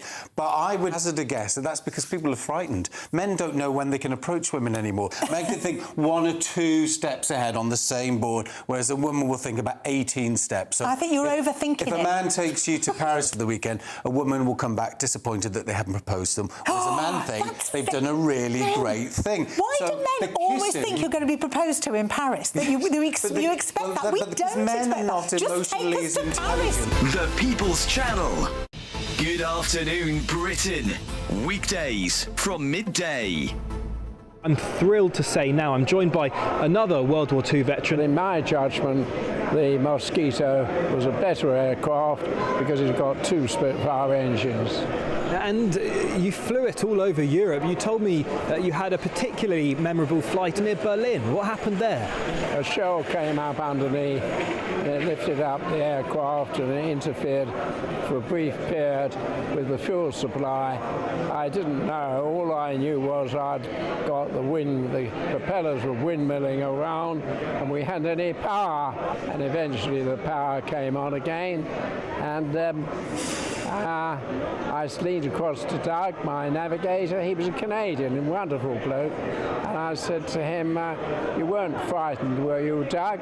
And he said, no, I wasn't frightened, I was bloody terrified. GB News.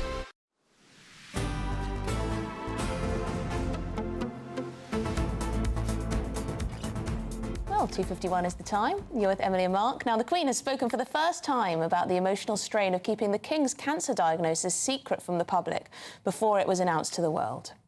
I remember coming to see our Maggie's just after the King being diagnosed. Nobody could say anything at the time. That was quite difficult. I almost said something, but, I felt that it wasn't the time to say. Looked at everybody who was suffering and all the relations, and I think it made me realise even more how important these places were. Well, we're joined now by GB News Royal Correspondent Cameron Walker. Cameron, you can understand how difficult it must have been for the Queen with this huge secret, but also on a very personal level, dealing with a cancer diagnosis against her loved one. Well, exactly, and it's something which millions of people have gone through, and very sadly lots more people are going to go through the similar thing, and I think it just brings the royal family down to the level of everybody else, and I think that's what the Queen was trying to do in that situation. She's, of course, president of Maggie's, this cancer charity, which has centres in 24 hospitals around the country. The Queen wants them in more. It's kind of bridging the gap between the clinical side of cancer treatment and the holistic side with kind of therapy and emotional support for both the patients and indeed their families. So she was talking very candidly there. Just 5 days after she visited that Maggie's Cancer Centre, that's when Buckingham Palace announced the King had been diagnosed with cancer. The Queen also spoke quite openly about the King's coping mechanism, which was kind of keeping calm, carrying on, and keeping busy with his constitutional role as monarch. And how is his schedule looking coming up? Obviously, he's on the royal holiday at the moment. Yes, well, he was. Yes, I was with him up at Balmoral yesterday. It was great fun there. Yes, so he's having a summer break, but he is expected to have a very, very busy autumn schedule. The King, in terms of his own cancer journey, well, it's going in a very positive direction, according to royal sources. He said it was a blessing back in December that the frequency of the cancer treatments could be reduced. He's still undergoing cancer treatment, but there's kind of no update from Buckingham Palace at this stage. Obviously, the Queen was talking there about her experience of living with a loved one with cancer, which clearly hasn't changed as things stand. Yeah, which a lot of people can empathise with who experience it themselves. Isn't there something like 1 in 2 people will be affected by cancer at some point in their life? And also 12%, it's been an increase of 12% of men seeking support from Maggie's following the King's being so open about his own diagnosis. All right, well, Cameron Walker, thank you very much indeed. Thank you, That's Cameron. it from us. Yes, Martin Dobney is up next with all your news. You're watching GB News, Britain's #1 news channel. We'll be back same time, same place tomorrow.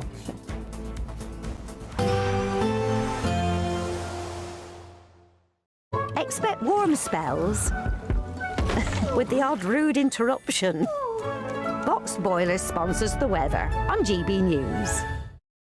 Hello, good afternoon. Welcome to your latest GB News weather update brought to you from the Met Office. Further showers across more northern areas through the rest of today. A little bit brighter further south after quite a wet start to the day. That weather front from this morning has moved further south and east. Behind it, we've got further weather fronts that will bring more showery rain thanks to this area of low pressure through the rest of today and into Thursday as well. Some of these showers could bring some impacts because they bring a risk of thunderstorms with hail and lightning to parts of Northern Ireland and eastern Scotland, and later tonight into tomorrow morning across parts of North Wales and northern England. Elsewhere, there's a chance of a showery outbreak of rain overnight. Temperatures relatively mild for the time of year across more southern areas, a little bit fresher to start the day across the far north of Scotland in particular, because we've got quite a brisk northerly wind into Thursday morning, particularly across north and eastern coastal areas, so you will really notice that breeze. Further west, the winds will be a little bit lighter, but there's quite a lot of cloud to start the day on Thursday and further showers through the morning. Now, through Thursday, not going to be quite as frequent across more northern areas, but through the morning across North Wales, northern England, that's where we'll see the most frequent and heaviest downpours. More southern and eastern areas of England will likely be fairly dry to start the day, but some of these showers could push further south and east into these areas later on by lunchtime and into the afternoon. Further north, a drier afternoon to come, some sunny spells breaking through for parts of Northern Ireland and much of Scotland, but still a chance of a few showers as well. Widely a much cooler day on Thursday with more in the way of cloud around. Temperatures below average actually for more northern areas, quite close to average across the south. Showers will tend to ease into Thursday evening as we head towards Friday, as it will be a drier end to the week, and the weekend is looking relatively dry as well as high pressure builds in from the west once again. So more in the way of sunshine, less in the way of rain, but that might not last too long. Bye-bye. Expect warm spells with the odd rude interruption. Boxed Boilers sponsors the weather on GB News. It's the final week to see how you could win over £65,000 in prizes. You could be our latest Great British Giveaway winner. First of all, we want to give you £60,000 in tax-free cash. Plus, you'll also receive a fine gold bar worth over £5,000. For a chance to win, text GOLD to 63225. One entry costs £2.50 plus one standard network rate message. Or text BONUS to 63225. 5 entries cost £5 plus one standard network rate message. Go to gbnews.com/win. Entries start at £2.50. Call 0903 686 3232. Calls cost £2.50 plus your network access charge. Or post your name and number to GB22 PO Box 8690 Derby DE1 9TT. UK only. Entrants must be 18 or over. Lines close at 4 p.m. on the 21st of August. This is a network giveaway. Entries will be pooled. Please check the closing time if listening or watching on demand. Good luck. I've been in Westminster for a long time, but I know that though power may be here, its effect on people's lives is across the whole of the country. We may be where rules are made, but it's where they're implemented that matters. Join me, Jacob Rees-Mogg, for forthright and frank discussion on where Britain has come from, where it's going, and where it will end up. That's State of the Nation, Monday to Thursday, 8 to 9 o'clock. Vox Populi, Vox Dei. From the school run to the home run, watch a new show for all of Britain. He can say whatever he wants. A straight talking show where all voices are heard. And, you know, when are we going to stop talking about smashing the gangs and actually do it? With the stories that matter from every part of our country. There's a bit of a crash landing there for your Chancellor. Bold, fearless and standing up for you. That's me, Martin Daubney, 3 p.m. till 6 p.m. weekdays, here only on GB News. The People's Channel, Britain's news channel. Britain is not just a geographical expression. We are a people bound together by history and culture that are distinctively British. Join me to celebrate our music, theatre, artworks and literature, which we can explore and enjoy together. Everybody's welcome. Sunday with Michael Portillo. Every Sunday at 11 a.m. on GB News, the People's Channel, Britain's news channel. Welcome to Free Speech Nation with me, Josh Howard.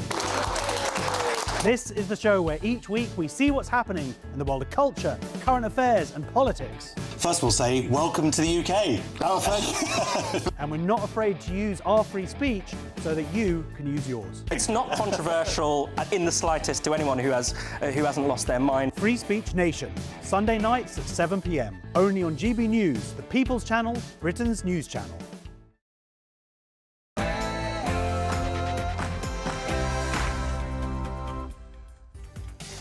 Take a deep breath. We've got a great show today. Very good afternoon to you. It's 3 p.m. Welcome to Martin Dalby Show here on GB News, broadcasting for you live all the way until 6 p.m. A cracking show awaits. Here's what's on today's menu. Top story today. A bombshell poll published today has shown that the British public are so fed up with the French, they want Britain to go to diplomatic war to stop le boats. With 41% demanding tougher action, rising to 79% of Reform UK voters. Is it time to defund the French? Is it time to say maintenant to Monsieur Macron? Damning new data has also shown a record 1.3 million immigrants are claiming universal credit, costing British taxpayers an astonishing £11 billion per year, with an incredible 44% boom in refugees, costing £1.56 billion alone. Is there any wonder those dinghies keep on coming? When handouts and free houses magnetise migrants over the channel, it's a problem. Not just Macron, but the British government as well. Meanwhile, the Lib Dem leader, look at him. Meanwhile, the Lib Dem leader, Ed Davies, suggested Britain should join the European Union's Migration and Asylum Pact, adding Farage and the Conservatives should hang their heads in shame. But critics have pointed out that the EU scheme could cost Britain £500 million and force us to take European Union asylum seekers. Has Ed Davey become open borders Ed? And Keir Starmer spent so long U-turning and sitting on the fence as Prime Minister, he earned the nickname Sir Fence Sitter. Look, there he is.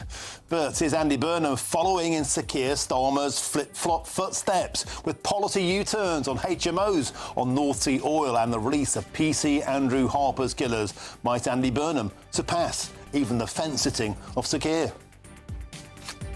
And indeed, might Andy Burnham become Westminster's ultimate fence-sitter?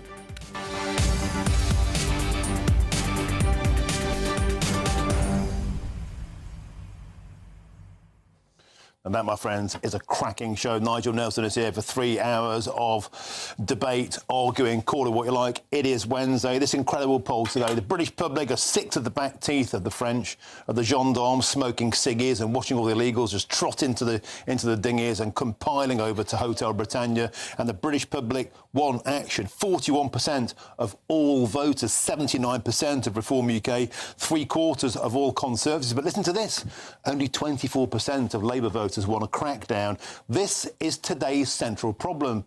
Andy Burnham is in the same death grip that finished off Sir Keir Starmer. If he tacks to the right, will he please Reform voters, or will they think, I don't want to vote for him anyway? And at the same time, will he hemorrhage votes off to the left? Sitting on the fence could become a full-time occupation for Andy Burnham, just like it was for Sir Keir Starmer. But where did that tightrope act get Sir Keir Starmer? Political oblivion. That's where we live in a time where we need conviction, we need answers, we need action. We don't need any more faffing about. And on today's show, we are going to put the country right. Get in touch, gbnews.com/you'll say is the way to do so. We'll scan the QR code on your screens now.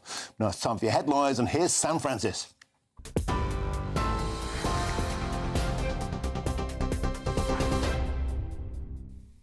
Martin, thank you, and good afternoon to you. Just after 3 o'clock, well, we start this hour with a breaking update on the situation in Shoreham-by-Sea in Sussex, where we now know a father who died alongside 2 family members off the coast there has now been named as Palestinian refugee Hossam al-Hawass.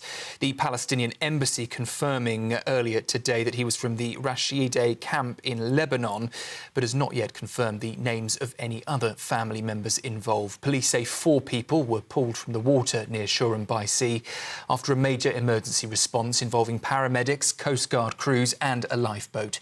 A woman and a teenage girl were also pronounced dead, while a younger girl remains critically ill in hospital. Prime Minister Andy Burnham has called it a terrible family tragedy and warned about the dangers of open water swimming.